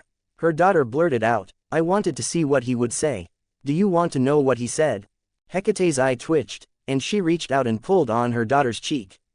I am not a whore. And you need to watch your mouth, you've been getting very comfortable with that language around your siblings. Right, sorry, Lou grumbled, knowing that this was a more sincere reprimand. Do you want to know what he said? Hecate let out a sigh. Probably something stupid. Wow, you really do know him. How long have you been dating? We are not dating. Hecate crossed her arms. It's complicated. Well, I didn't tell him that some of my siblings had mothers, not fathers. Lou gave her mom a little smirk. Do you think he'd want to know that? Hecate let out a harumph. You say that as if I have anything to be ashamed of. I don't know, it might break his brain. He's weirdly considerate and sort of wise, then the next moment he opens his mouth and says something really weird. Hecate was surprised, not at her description, she was actually spot on. She was surprised because her daughter somehow managed to profile him so quickly and accurately in just a few minutes of meeting him. Quote. I like him too. Hecate admitted it to the ears of her daughter only. Should I start calling him Dad? Lou smiled. Let's not get ahead of ourselves. But Hecate smiled. It was a rare respite in the life of a goddess where she could pretend she lived a normal life outside of the chaos of godhood. Chapter 77. Ares peeked around the corner. It was nighttime, and while the camp didn't have a curfew, most kids were already in bed. There were some older kids, doing things they probably shouldn't be doing. But while they were all technically underage, it was in fact a camp meant to teach them to fight monsters. At the end of the day, Chiron or Dionysus or any of the gods weren't going to say something if they were up late or were running around at night. Not to mention they were Greek. If a group of kids wanted to sneak out and drink around a bonfire near the lake, that was far more tame than what the supposed adult supervision gets up to. That's why Ares needed to be cautious. His living in camp wasn't a secret per se, but it also wasn't told to all the campers. No one went around advertising it. It was supposed to be a humiliating punishment from his mother, for the gods to witness. But just as well, he was an Olympian, a god, his humiliation was for the other gods to enjoy, not the mortals. The gods' authority and pride had to be retained even now. He was a reflection on all of them, even in this state. Even if the kids knew older stories, like how Zeus forced Poseidon and others to build the walls of Troy by hand as punishment, it wasn't visible, it wasn't something they experienced or could point at. It was history, it was a cautionary tale. They didn't want any of the kids getting ideas just because they saw one of their own brought low. His children knew, and while it was punishment, it was a good opportunity to spend time with them without breaking any rules. Every once in a while, one of his kids would sneak over and help him with his chores. Not even with his beckoning or request, they just did it because they wanted to. Regardless of anything else, Ares loved his kids. But right now, he sorely hoped that none of them saw him. He was hiding behind the corner of the Poseidon cabin. As much as he hated even being near his uncle's fishy stink, it was the best place to hide as he ducked away from a passing couple of demigods. He was about to come out as they left his sight and hearing, but he jerked his head up and saw one of the camp's harpies flying by. One of the domesticated ones that works for Chiron and helps patrol the perimeter. They also attack any demigods running around at night as a way to dissuade any of the younger kids from getting ideas. Ares reached into his back pocket, taking out a bolo, a hastily made version, just 2 rocks wrapped up and tied together by a rope. Spinning it quickly to build momentum, he flung it up at the sky, wrapping around the harpy, wings and all. It didn't even have time to shriek before it fell from the sky, hitting the ground. Ares pounced on it, covering its mouth and putting it in a chokehold, watching as its eyes finally closed and it went unconscious. He looked around, making sure no one noticed, and he dragged the unconscious harpy away towards the Hermes cabin. He heard some weird rumors that one of Hermes' kids was into this sort of thing, so he untied the creature and left it out back. Speaking of Hermes' kids, he saw one walking right his way. And it was in fact the Hermes kid that was there that day when the stupid Cyclops framed him. Ares also noted that he seemed to be drunk, his steps were wobbly, his posture was off, and he didn't walk in a straight line. He looked at the unconscious harpy on the ground, then back at him and shrugged. He snuck up on the drunk Luke and immediately put him in a chokehold. The demigod's eyes widened, but he was pushed to the ground and his mouth covered so he couldn't scream. Ares was merely a mortal right now, but he wasn't someone a drunken demigod could fight off, especially if he got the drop on the kid. After several moments, Luke went limp, and Ares let up. He dragged him over to the unconscious harpy and made it look like they had been hugging. He looked it over and nodded to himself. He was sure that the kid was far too drunk to even remember what happened. To sell it, he felt around the kid's jacket until he found a flask. He popped it open, noting that it wasn't bad stuff. He drank about half of it before dumping it over the kid and the harpy to make them smell of alcohol and just tossed it to the side. No one would suspect a thing. At least he thought so, but he heard the cabin door opening and dove around the corner. "Gods damn it, Luke, again," a voice called out. "Guys, Luke's screwing a harpy drunk again." It was intentional, Ares told himself. The perfect distraction. While they were focused on the debauchery of Hermes' kid, he made a line towards his destination. Though, he came to a stop when he saw someone tending to the fire, or rather, the camp's hearth. "Ares," Hestia greeted. "Aunt Hestia, quote. What are you doing?" she asked him, noticing his behavior was strange. "Nothing. Why does everyone lie to my face? Is it because I'm so nice?" She let out a sigh. "Go do nothing, somewhere else." She shooed him away. "And I swear to Father, if you do anything to cause problems for the kids, I'm going to kick you in the balls." "Ares, eyes dilated slightly because he felt like it wasn't a threat. He did the smart thing and quickly ran in the opposite direction of her. Finally, he found his target. My precious. He hugged his toilet. It was just, in the middle of camp. That damn Cyclops dropped it here, and now everyone knows it was here. Not only that, but he heard what everyone was talking about. And now he could see the words written on it. Whosoever holds this toilet, should they be worthy, shall possess all the power of Ares. Why would anyone even believe this nonsense? It was a damn toilet. But obviously, he couldn't be seen trying to take it back. Imagine if his kids saw him trying to drag his toilet back home. He would lose all respect and reverence as a god in their eyes. He just needed to sneak this back home, and he would have his toilet back. Ares wrapped his arms around it, trying to lift it up, but it wouldn't budge. He was by no means weak, even as a mortal, he was very strong. He could lift up a toilet without any issues. That's why he was confused as he was straining himself with all his might and couldn't lift the toilet up. He let out a panted breath as he let go of it. It hadn't budged a centimeter. He dropped to the ground, inspecting the bottom to see if someone jokingly nailed it to the ground or something. But he could quite literally see gaps between the base of it and the earth to see that it wasn't attached to anything. Once more, he tried to lift it up, and absolutely nothing. It was like trying to lift up a building, it just simply wouldn't move at all. The frustration slowly made way for realization. His eyes landed on the words written on it again. You motherfucker. Dad. Ares froze in place. He saw a small group of his kids standing there. He hadn't been paying attention because he was so caught up in his own thing. Kids. What are you doing? Clarice, the head of the Ares cabin, asked. Nothing, Ares said firmly, brushing himself off. He then looked at Clarice and the others. They were holding ropes, hooks, and some other equipment. The kind of stuff that would be used to drag something heavy away. What are you doing? Quote. Clarice looked at the ropes in her hands and slowly hid them behind her back. Nothing. Nothing, Dad, not a thing, they all answered. They too had snuck out to try and drag this thing away. Damn it, give me the rope and let's deal with this thing. Ares sighed. All right guys, same plan, wrap it up and then we pull. Clarice barked out. Ares sighed again. At the very least, he could call it family bonding. Line break. Sorry I'm late, I was dealing with camp stuff, you know how it is. Dionysus walked into the Olympus throne room, growing in size before hopping onto his equally large throne. Since when do you actually do work at the camp? Apollo asked. Work. Dionysus blinked. Have you at least been doing the job you were assigned? Athena looked at him. He was the center of attention right now. He waved a hand of coke around and noticed his father's glare. Of course, Dionysus, the reliable worker. I have been performing my job wonderfully. Athena let out a short sigh, knowing exactly how her brother was. What job? Poseidon spoke up and looked around. What are you talking about, Athena? Why, dear uncle, the job I was given was to watch your son, of course.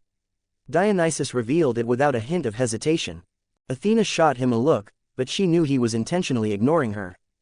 It's not that it was a secret, but some things shouldn't be spoken so indelicately. Percy. Poseidon furrowed his brow. Why is Percy being watched? Wrong son, Dionysus corrected. Your other one, the one that's been causing problems. He's been at the camp for a couple days, and dear dad and sister told me I need to watch him closely.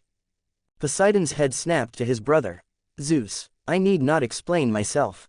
Zeus said dismissively, but that only seemed to further rile Poseidon up. Uncle, Athena stepped in, as she always did, to keep things peaceful.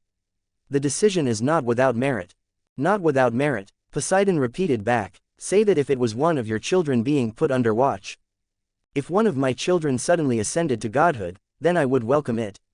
Athena shot back, carving right to the heart of the matter so quickly that Poseidon didn't have an immediate response.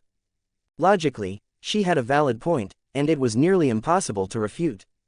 Poseidon, man, don't play dumb. We all know what happened recently. Apollo said casually. It's weird enough that we should look into it, don't you think? Poseidon frowned. When was the last time we had a god appear without our approval? Demeter asked, not taking sides explicitly, but raising a concern. Her words were much more polite, and Poseidon's growing temper abated ever so slightly. As they said, it was impossible to miss what happened not longer ago. To them, it was the feeling of a mortal stepping past the wall of mortality and becoming a god. A lesser god, but a god all the same. It was unprecedented in the current era, something not seen since the world was much more chaotic and rife with magic and myth. I've had to work overtime too, you know. Other pantheons had been asking, through proper channels and all that, what was going on in our part of the world. Hermes added, they all felt it too, it was not at all subtle.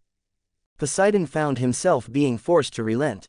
He knew that he had no ground to stand on, and if he just threw a tantrum now, then his words would be even more meaningless if something more important appeared in the future. It was best to bide his time and wait for things to really turn for the worse. That, and he was trying to keep a low profile right now. He had taken his son's advice, his eldest had left the nest, so to speak, and started building his own palace closer to the mainland. It had been the talk of the court until it wasn't, which fit his plans but also concerned him because it was replaced with his other son. As thankful as he was that his secret plans were working, and they were subtly expanding their forces, their armies, and their influence, he felt that things weren't going to stay in his favor forever. Do we know how he ascended? Hera asked. Apollo. Don't look at me, I don't know shit. Prophecy isn't prophesizing answers, he responded. Zeus looked at Poseidon, who scowled, making it clear he wasn't going to say anything. Though, for some reason, Zeus had a feeling that his brother also knew nothing, which satisfied him for the moment. I sent out someone to inspect the area. Athena began to speak. Except for the mountain, which is now inaccessible unless one of us wishes to destroy the magic barrier around it, I could not find anything particularly strange. I suspected a handful of ancient artifacts had been used, maybe something that was presumed lost. But I found nothing of the sort. Make a list of items or lost relics that could potentially let someone achieve godhood under our noses.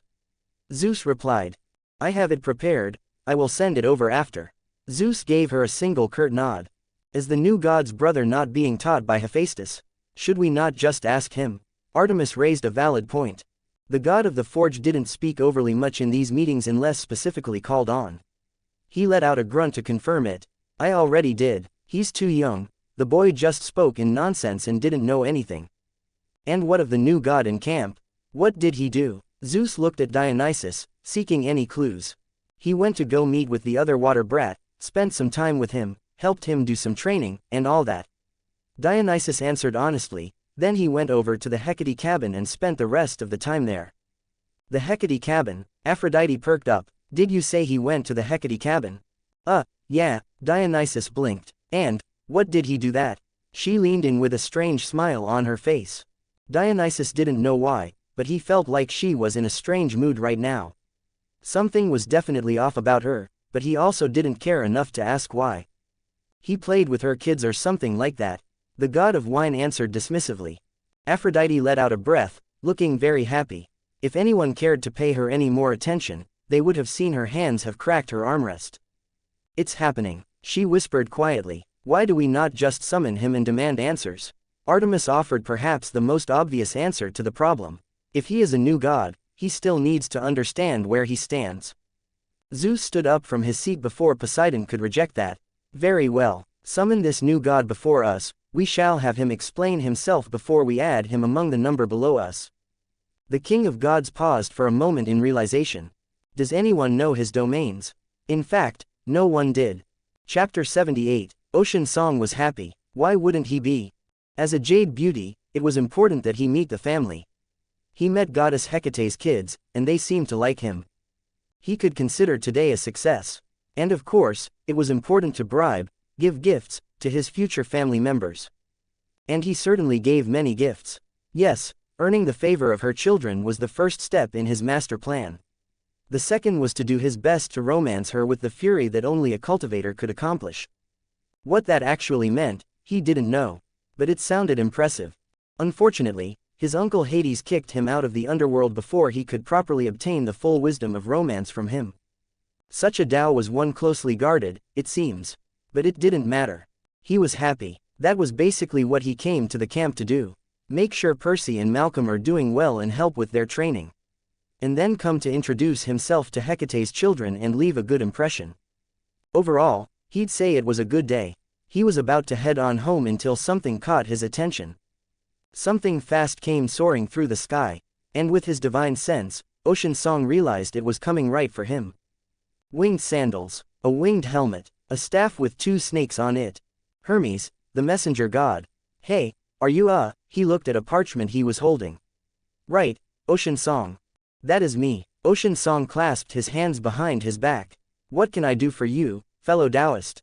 Hermes cleared his throat. As decreed by Zeus, king of Olympus, you are hereby some. Wait, Ocean Song held a hand up, suddenly shouting. The god blinked, looking at him. What's wrong? Ocean Song was a cultivator. As such, he has a very good instinct. And right now, Ocean Song realized that something was wrong. Wanna see something cool? He asked. The god of messengers didn't really expect that answer. But just as well, he was kind of curious now. Alright. Ocean Song threw his sword out, letting it grow in size. He then stepped on it and shot into the air. Hermes watched as Ocean Song flew away. You know, that is pretty cool. He sat there for several moments as Ocean Song's figures disappeared from view. He's not coming back, is he?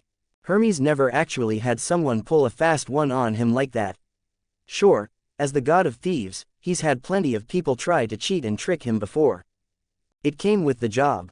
But right now, he felt rather stupid. And a god, while he had himself to blame, could only, therefore, blame someone else. Gracefully, Hermes knelt down, pushing his feet into the ground, and with his other hand, he steadied himself before he shot up into the sky. Hermes recognized that Ocean Song was fast. But he was faster.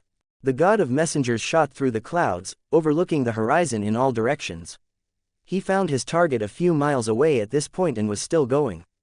He snorted, and with a single step forward, the sound barrier shattered multiple times, and he chased after. Ocean Song's divine sense swept out, and it immediately pinged the threat approach.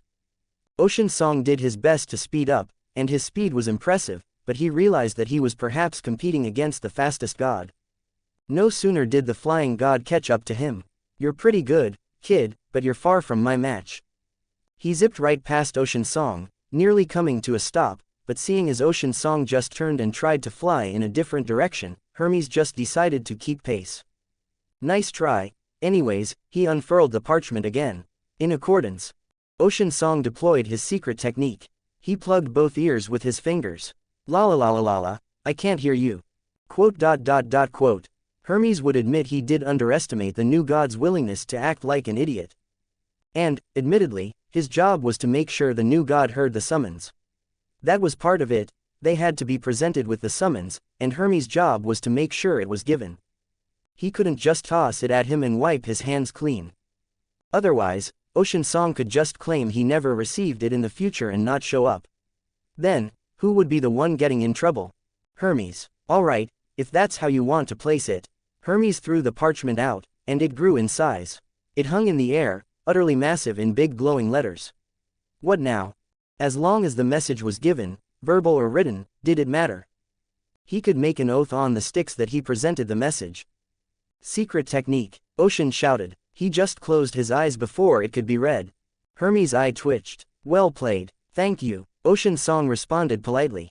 Hermes paused for a moment, noticing the thing that was wrong here. If you're covering your ears, then how did you hear me? He asked. You heard wrong. Hermes held his hand out, and the massive parchment shrunk back down into his hand. Ahem, as I was saying, in accordance. Ocean Song let out a squawk and then dive-bombed downwards. Hermes watched as he went headfirst into a large lake. Clever dick. Though after several moments, it did earn an eye roll from the god. While it was smart, as in you can't really transmit sound through the water in a meaningful way, he was a god. Hermes leveled his staff at the lake, and with a bit of godly power, he forced all the water back. Wait, what? He looked around and saw that no one was there. The mild annoyance slowly turned to anger. Line break. Ocean Song let out a breath as he poked his head up out of the ground. Foolish. Does he not know that every proper cultivator knows the earth escape technique? Ocean Song was very proud of himself as he wiped himself clean. Technically, he also didn't know the earth escape technique. He actually just dug a tunnel underground from the lakebed to safety. He made a mental note to learn said technique, however, so he could look cool in the future. Where are you, brat? The god's angry voice reverberated through the forest that Ocean Song found himself in. Hermes was usually lackadaisical, easygoing, and otherwise very laid back. So it was easy to forget that he was also an ancient god that wasn't to be trifled with. Ocean Song realized this was a very good time to escape. He still didn't know what the messenger god was trying to relay to him, but at this point, he was far too committed and had no choice but to keep running. Ocean Song started sprinting through the forest. Caution was paramount. He couldn't give away his position, he needed to get some distance before he was discovered. Found you. The god's voice was carried on the wind. And like that, he threw caution to the wind and stepped back onto his sword and shot towards the horizon. For a brief moment, Ocean Song thought he may have gotten away. Circulating his chi, using his newfound cultivation to accelerate faster than he ever had before. He had even cleared several states, he was fairly sure he was on the west side of the country now. If it didn't work the first time, why do you think it would work a second? Hermes was standing in front of him, arms crossed. Sorry, have we met? My name is Water Melody, you must be looking for my brother, Ocean Song. Ocean Song did what every true cultivator would do. Lie through his teeth. Hermes held up a hand. Look, I respect it. I'm a bit annoyed, but respect where it's due. Not many people can actually make me chase after them, but take the loss before I really get pissed. Hermes unfurled the parchment for the umpteenth time now, as decreed by Zeus, king of Olympus. And like a proper cultivator, Ocean Song only knew how to double down. Laced with chi, using his full presence, he spoke a singular work. Mercury. Hermes's words died in their tracks, and his whole face contorted as he let out a shout. His whole body spasmed for a moment as the unintentional transformation occurred. Greek gods, Roman gods. They were the same being but divided. When their Roman counterparts are needed, the Greek gods change into them. They take on their Roman personas, which are often vastly different than their Greek sides. For most gods, it was enough of a transformation that if it happened suddenly, it could be debilitating if not outright unpleasant. A god having their true Roman name spoken so authoritatively right to their face, unprepared, caused Hermes to transform into his Roman side, Mercury. It took a few moments for Mercury to catch up to Hermes in what was happening due to the abrupt and unintentional transformation. The biggest difference between the Greek and Roman sides is that the Romans were much more militaristic. They were more stern, more firm, or otherwise direct. Mercury looked up and already decided on his next course of action. His Greek side was too playful, so he decided to stay as his Roman side for just a bit longer. He shot forward just as fast, finding his target having had run away as soon as he spoke the god's name. The landscape changed several times before Mercury caught up with him. He didn't even utter a word before he used his symbol to smack the sword out of the air, causing Ocean Song to plummet to the ground. In that same breath, he waved his staff around and forbid flying in the area, essentially grounding the new god. With a content nod, Mercury went to descend down past the clouds, but stopped when he realized where he was. Even the Roman god acknowledges it. Clever kid. Ocean Song hit the ground hard, his head spinning ever so slightly. He was thankful that his head broke his fall because he might have been hurt. He brushed himself off, looking around, and he realized he wasn't alone. In fact, there were a lot of people around him. Children, mostly. Well, teenagers, some young adults. Actually, even some regular adults, which was surprising because Ocean Song was fairly sure these were demigods. Demigods training with some very sharp weapons in large groups. Except Camp Half-Blood was on the other side of the country. It was only when his eyes landed on the big Colosseum far away that he managed to extrapolate where he was. Thankfully, he was a master at deception. Ocean Song clasped his hands behind his back. How do you do, fellow Romans? Really? One boy spoke up after several seconds of silence. While they didn't immediately charge him with weapons, they very clearly recognized a threat. It's a good day to be Roman. Ocean Song responded. Did you think that would work? I don't know what you mean. Right. The boy's demeanor didn't scream I'm going to stab you, but Ocean Song had the sneaking suspicion that he would be stabbed if he tried to run. If you're one of us, you should know who I am, right? Ocean Song realized he had been caught in an expertly woven trap of words. But he had a counter. Shouldn't you know who I am? You sound like an imposter. Ocean Song retorted. The young man barely batted an eye. I'm Jason Grace, Centurion of the 5th cohort. He leveled his sword at Ocean Song. And who exactly are you? I am Roman Water Melody, Ocean Song said with a straight face. It even has Roman in the name, so you know it's real. More than I can say for you. Jason's eyes dilated, and he immediately knelt down, as did every other mortal within the training field. Avenue Mercury, divine messenger, Jason spoke, and the crowd repeated it. Mercury, the Roman god, stepped down onto the field opposite Ocean Song, barely giving a flip of his wrist in acknowledgement of the kids. Clever, very clever. With a wave of his staff, he isolated his words from reaching the mortals' ears. You knew that my message was to be delivered from Zeus, as the Greek god Hermes, on behalf of the Olympian Council. So you led me to Camp Jupiter, making it so I am forced to remain as my Roman persona. I underestimated you, it was a brilliant plan. Quote. Yes, it was my completely intentional plan that I devised very meticulously and absolutely intended. Ocean Song clasped his hands behind his back and let his robes billow heroically. Mercury frowned slightly because the way he said that sounded odd. But he simply shook his head out of exasperation. In respect to your attempt, I'm willing to let bygones be bygones. Simply leave Camp Jupiter, accept the divine missive, and we can be on our way. Or I can let the Roman camp break your legs and drag you out of the camp's boundaries so I can change back to my other self, and the same thing happens. The wind that wasn't present, increased, making his robes billow even more heroically. I see, so you didn't see through my true plan. Mercury raised an eyebrow, and that is, stalling for time, Ocean Song declared, secret technique, smoke bomb. It was actually a talisman, but all the same, Ocean Song slapped his bag of holding, producing a talisman and throwing it at the ground. It produced a big smog of smoke that expanded outwards, covering the whole area. Mercury sighed. He realized it was going to be the hard way. Just as he was about to wave the smoke away, he heard a strange sound. Bahu! It startled him enough that he quickly dissipated the smoke and blinked in confusion. Because the newly ascended god was nowhere to be seen. And it wasn't like the time he dug underground either. Mercury expanded his godly senses everywhere, into the earth, into the sky, across the entire camp, and out to the horizon. He well and truly couldn't find him anymore. What the fuck? He couldn't help but blurt out. It was very uncharacteristic for his Roman side, but he was absolutely bewildered by what happened. Frankly, he didn't even know what was going on in the first place. No one just ran away when he tried to deliver a message. He didn't even know why the new god ran away in the first place. Chapter 79. Ocean Song felt like he was lucky. Seeing an angry god was frightening. Clarification. Seeing an angry god he couldn't win against was frightening. Everyone knew that as a cultivator, you could only punch downwards.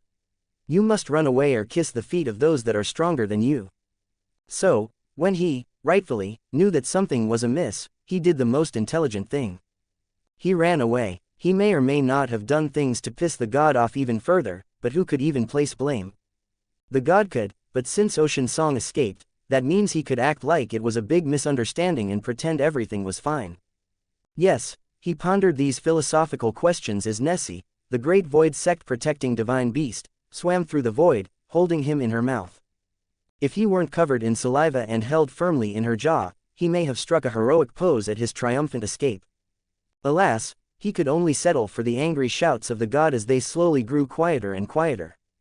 One might think it was the skill and strength of the great sect protection void divine beast, but Ocean Song would argue that since he recruited the great divine void sect protecting divine beast, that means that he can take the credit. Truthfully, he didn't actually know what the god wanted or what he was summoned to be summoned for. Something about being called to Olympus, but that didn't bode well, so he made a tactical retreat.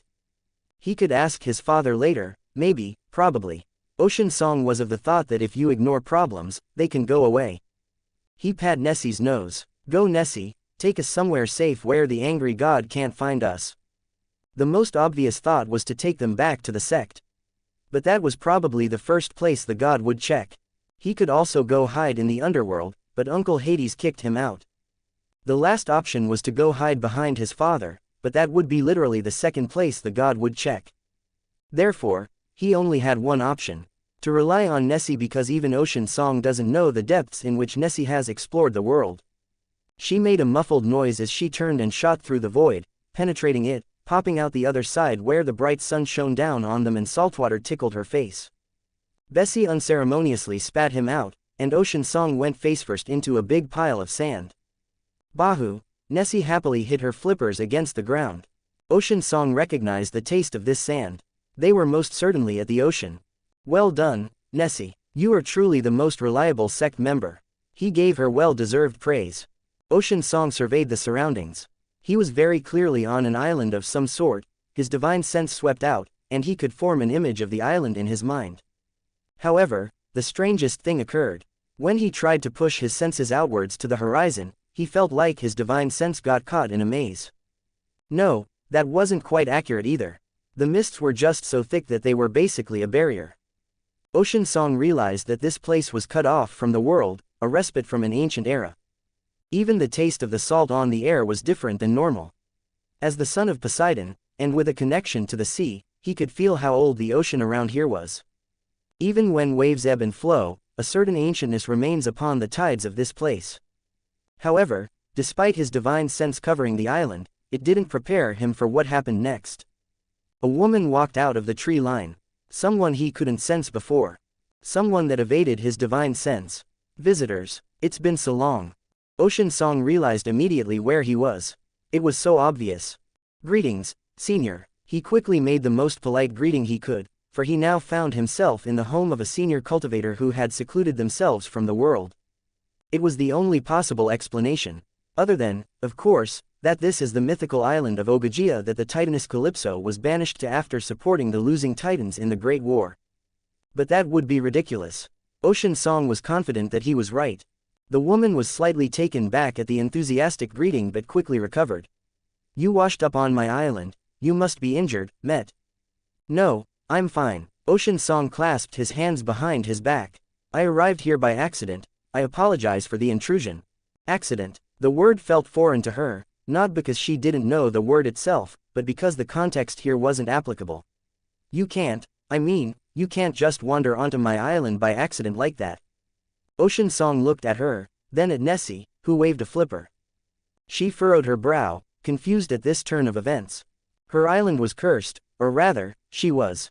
Heroes would wash up onto her island, hurt, she would nurse them back to health, and she would fall in love with them, then they would eventually leave her. That is always what happened, that was what she was cursed with. Are you a god? She looked at him more closely, and something about him was exceedingly strange. As a Titaness, she didn't know much about the gods, mostly since she was banished here after the war and didn't have many opportunities to interact with them. She didn't know if there were changes or if there was something simply different about a new generation of gods that she wasn't used to. No, I'm a cultivator. It wasn't the answer she expected, but instead, she focused on something else. Like a gardener, I like to garden too. Ocean Song realized that clearly this senior had been living in seclusion for so long that they didn't know basic common sense about the world. Do you live alone on this island, senior? I apologize for trespassing, I was escaping a powerful foe and ended up on this island by chance. Ocean Song collapsed his hands and bowed politely again. You're not hurt, no, senior, and you're not a god. No, I'm a cultivator. Calypso furrowed her brow again because now she was just confused completely. Bahu, and she didn't know what kind of creature that was, even if she had the urge to go over there and rub its head. This was a peculiar situation she found herself in, the first in a very long time. Are you some kind of hero? She tried again to make sense of the situation. I am a righteous cultivator. Ocean Song declared happily. That slightly made more sense to her now. If he were some kind of hero, then that could still somehow make the curse work the same. Maybe the smaller details didn't matter. Regardless, it was the first time in a long time that she had a visitor. She gave him a once-over. He was handsome, more than most others who washed up on her island. If he was going to be staying here for a while, she certainly didn't mind. At this point, she knew how it would go. She would fall in love, watch them leave, and be heartbroken. It was the same thing over and over again. She lost count how many times it happened. But at the very least, she could enjoy the time spent together. Why don't I show you to my house? I have a lot of nice things in my garden that I'm sure you wouldn't dislike. She looked at him, hopeful. You could also tell me about the outside world, and we could share a nice meal together. I've been trying to ferment some fruit wine too, maybe you could give it a taste and tell me how I did. She stepped closer to him. The sunset from my garden really is very beautiful. She gave a warm smile. It all sounded innocent. To most people, they wouldn't notice the evil that lurked beneath those words. But Ocean Song was far from normal. That is, he is the Jade Beauty, and his instincts as the Jade Beauty scream at him of the danger. He knew that a situation like this would arise, he just didn't expect it so soon. He prepared a secret technique just for this scenario. Ocean Song abruptly did a backslip, landing dozens of feet away as he threw an altar onto the ground. "Help Hecate, I'm in danger."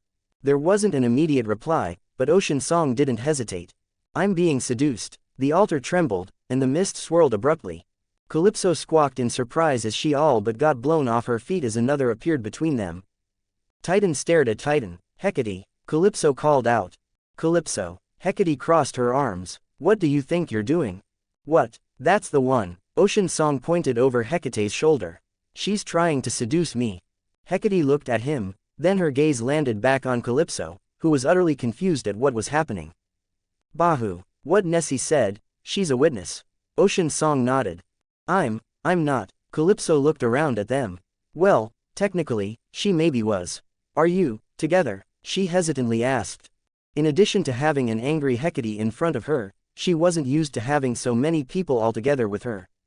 Hecate paused. There was a very easy answer to that question. However, out of the corner of her eye, she saw the idiot Cyclops with her, a shitating grin on his face, as if he were waiting to hear the answer. Her eye twitched slightly as he continued to stare at her like that. With a growl, she turned around and kicked him, punting him off into the water about 100 meters away, making a big splash far away in the water. "He is mine," Hecate said in a low voice. "Don't get any funny ideas." "Bahu." Nessie spoke in a whisper, lowering her head as she looked at Hecate with a knowing smile herself. Hecate's eye twitched again. She grabbed Nessie's flipper and tossed her off into the water as well. Another large splash, indicating that she landed right on top of the other idiot. With a huff, she crossed her arms, turning her attention back to the other Titan. "Sorry, those two are idiots.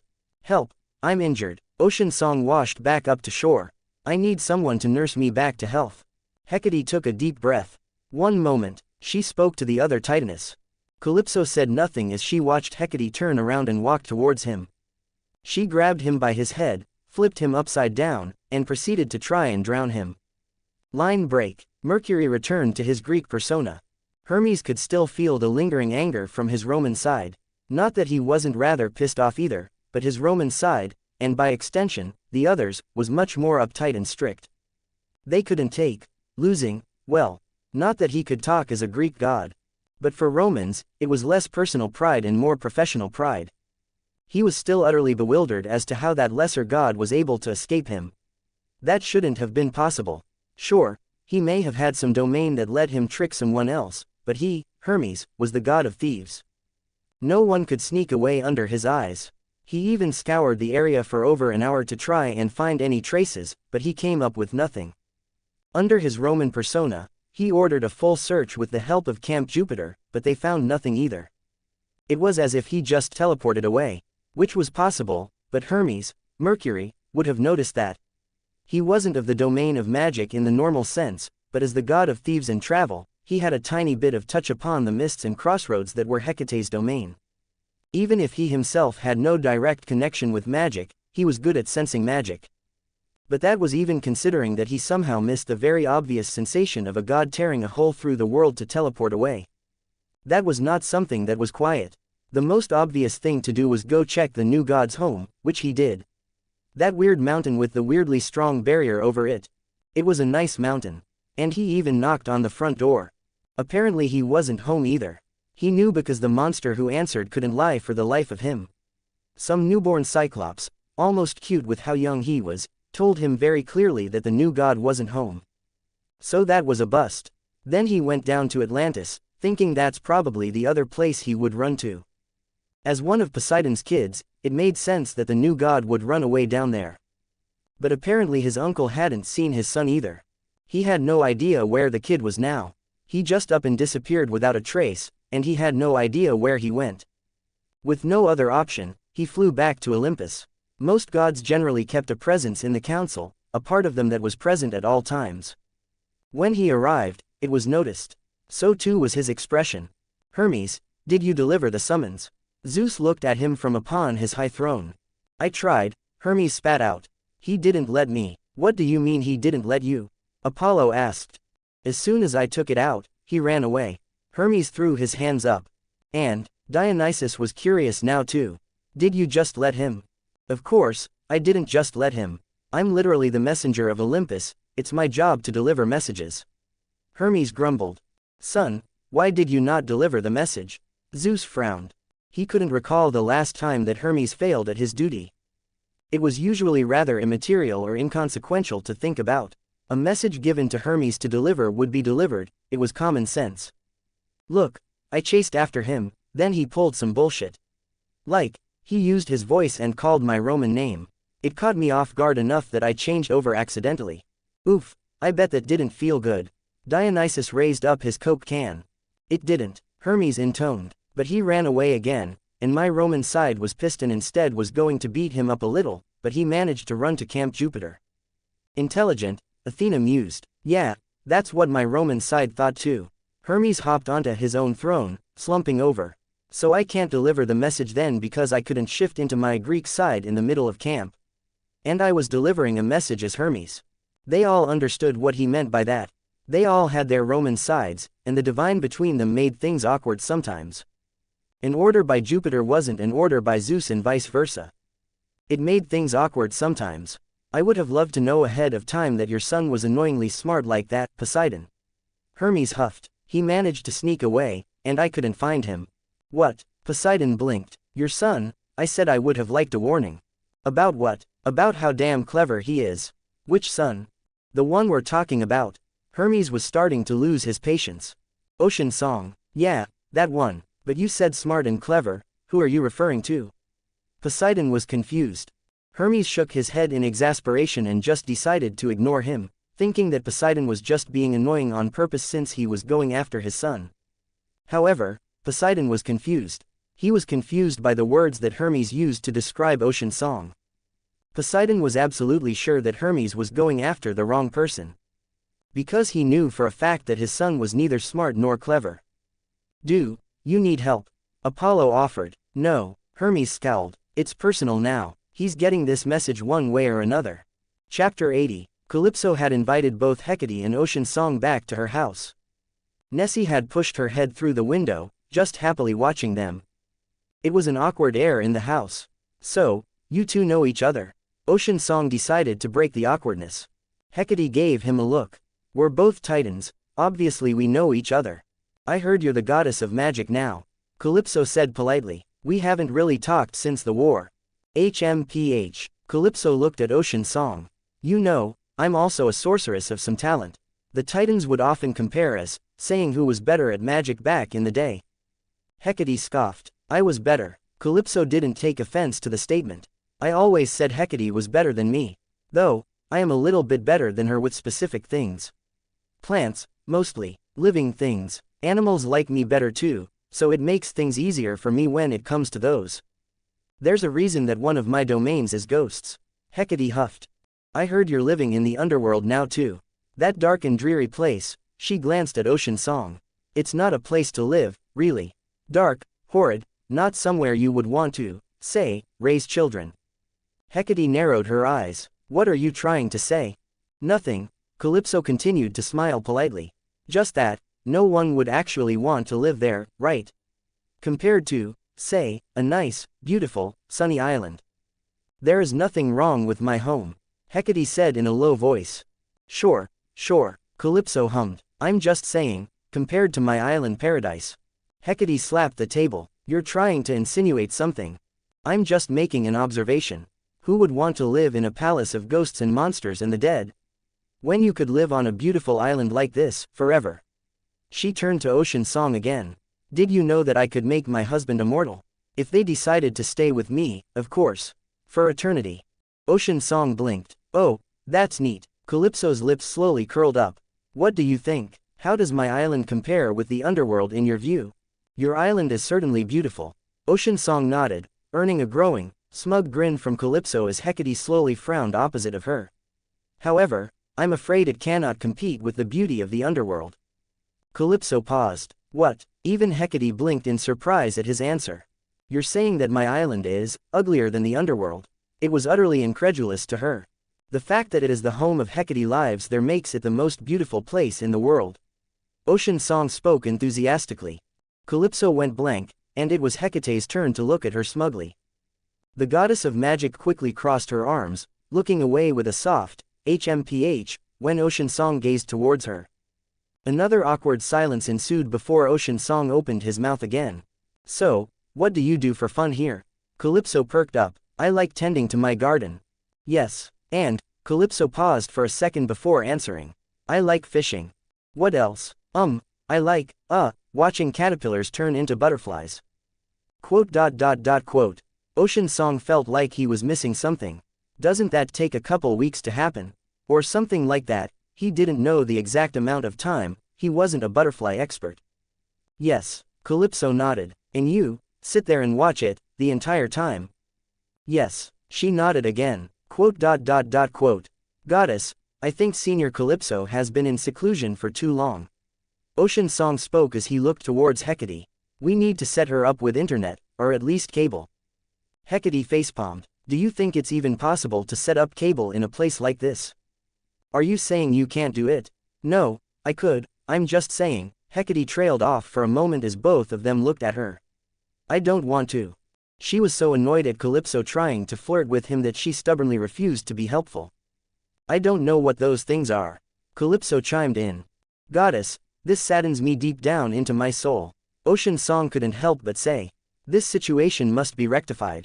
Ocean Song stood up. As a proper cultivator, how could he allow the existence of someone who doesn't have the ability to go online to read sacred texts? This injustice couldn't stand, and he felt bad. Like, weirdly bad. Someone who finds enjoyment in sitting down for weeks at a time to watch a caterpillar turn into a butterfly, was there anything more pitiful than that? Ocean Song had a feeling that if he gave her paint, it would be a new, exciting hobby of hers to watch it dry. Why not leave? I can't, she can't, they both said at the same time. Ocean Song was just confused by this, though. I could build a boat. Hecate let out a sigh. It doesn't work that way. You, and by extension, others can come and go technically. But she is cursed, she's bound to this island, she can't leave. Calypso smiled sadly. It's my punishment. I sided with the Titans in the war against the gods.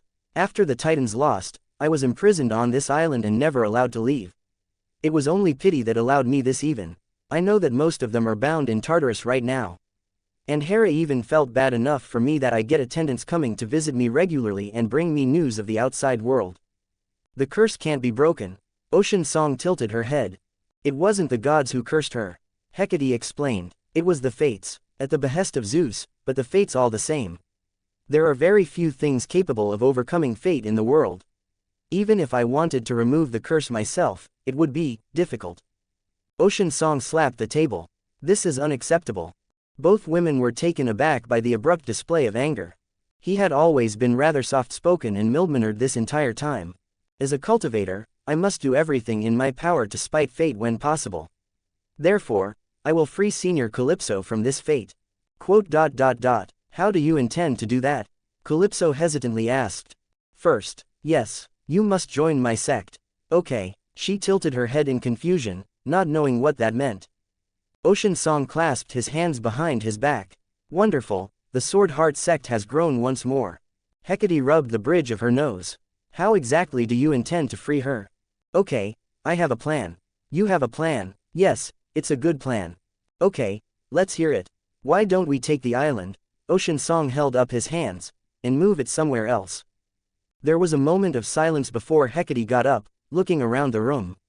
She found a ladle on the kitchen counter and walked over to Ocean Song and started hitting him over the head with it. That's your plan. It's a good plan. Ocean Song defended. It's not so easy. Calypso hid her mouth as she laughed at the two of them. I'm bound to the island itself. It's not a matter of just moving the island or something like that. What constitutes the island? Ocean Song asked. What if I cut the island in half, took one part of it and placed it on the other side of the world? Would you be allowed to go over there? Calypso opened her mouth but found herself not having an answer. I don't know. I have another plan, Ocean Song declared. Hecate leveled her blade at him. It's a good plan this time. Do you admit your previous plan was a stupid one? Ocean Song wisely didn't answer. I just need something. He stood up and walked outside as the two looked at him through the window. Ocean Song took out a certain conch and blew on it. It echoed out, reverberating through the world. The waters vibrated and the waves picked up as something came flying over at quick speeds. A silhouette jumped out from the water before landing on the sands. What's up, little bro? Senior brother, Ocean Song called out happily. This lowly Cyclops greets you. Triton, son of Poseidon, was standing on the mythical island now. Is this Ogygia? Indeed. Huh, never been here before.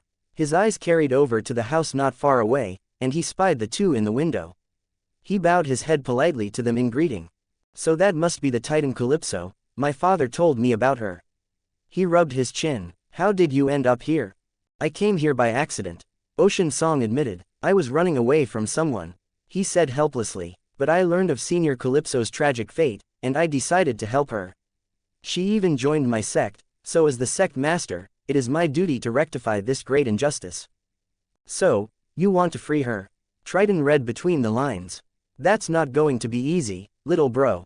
I hope you're not counting on me snapping my fingers and making it so. If the goddess of magic over there hasn't done the job, I can say that I'm not going to be of much help. I just need a few things, and I was hoping you may have them, senior brother. If it's just some toys you need, that shouldn't be a problem. I'm sure Dad wouldn't mind giving something too if you asked. Triton smiled casually. I also got some extra money these days. If I need to buy something, I can do that too. By the way, you should stop by and visit too. I have my own palace set up now as well. A new palace? Yup. Triton looked proud. The missus is a lot happier too. I'm sure she'd love to meet you. The city is still being built, but it shouldn't be much longer. I'm a king now. Congratulations, senior brother. Haha, well, I guess I have you to thank. He grabbed Ocean Song, playfully pulling him into a half hug. So why don't you tell your brother what you need? I'll see what I can do.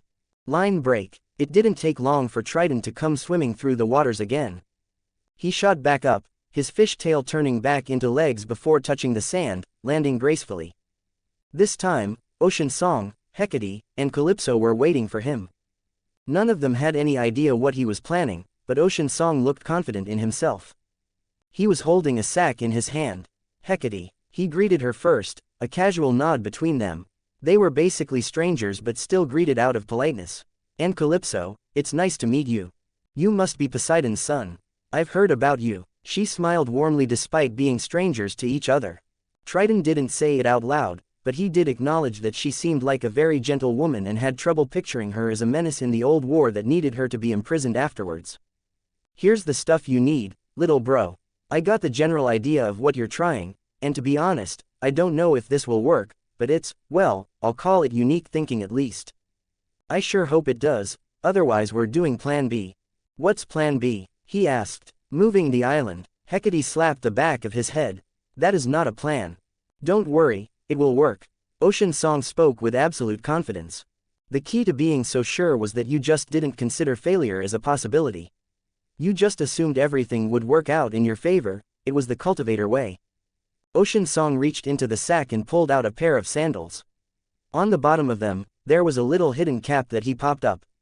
The intention was to hide alcohol in a hidden flask, but Ocean Song just funneled island sand into them. Here, put these on. He gave them to Calypso. Hecate raised an eyebrow. That's much more forward-thinking than I had thought you were capable of. But that's not going to be enough. Just some sand doesn't make an island. She at least acknowledged that it was a novel thought. Technically, she never left the island if island sand was under her feet. She would almost call it clever. But the curse wouldn't be so simply overcome. That's just step one, Ocean Song declared as Calypso put on the new sandals. They're comfy, she said happily. Nessie, Ocean Song called out. The Great Void Sect's defending divine beast popped up from the water. Bahu. Everyone on Nessie's back. Ocean Song jumped onto her back with a soft step. The others, reluctantly, joined him. At this point, they were more or less committed to seeing this through. Swim, Nessie. She began to swim away from the island. She can't leave through the mist barrier. Hecate wasn't being pessimistic, it was more a reminder of the restrictions. It will teleport her back to her island. If she gets too far away, it will force her back. They were a good few hundred feet off the island now, closing up to the edge of the barrier. Ocean Song reached into the sack and pulled out a bottle. Hecate noted that it was particularly magical, or divine in this case. "Senior Calypso, please hold this in your hand with me." He held it up as she awkwardly grabbed onto it. Ocean Song then tilted it towards the island. I recalled the story of Odysseus, how he carried a bag of winds. Why not a bottle with an island inside of it? My father had these nifty bottles in his palace that had entire ships inside, and I remembered them. The cork came off the bottle, and immediately the winds around them changed, the mists distorted, and the trees on the island slowly got pulled towards them. It wasn't a gradual process. It was like someone slurping spaghetti, the bottle just sucked it all right up. One moment, the island was there, the next, it was now miniaturized inside the bottle, water and sand and all, before Ocean Song plugged it with the cork. He took out a string and wrapped it around the bottle before hanging it from Calypso's neck. "There you go, you're still with the island. Nessie, swim onwards," Ocean Song ordered as everyone stared at him incredulously. Hecate watched intently at the threshold of the mist barrier as Nessie's head went through it, and it was creeping up on the other tightness. To her surprise, it passed right over Calypso without any issue. Calypso looked back, then down at the island hanging around her neck. In fact, all three deities were looking at Ocean Song incredulously. The fact of the matter was, no one ever expected her to carry the island with her and move away. Ocean Song, noticing their gazes, responded in the most appropriate manner. He clasped his hands behind his back, letting his robes billow heroically. All in a day's work for a cultivator. If you want to read one chapter ahead or support me, visit my page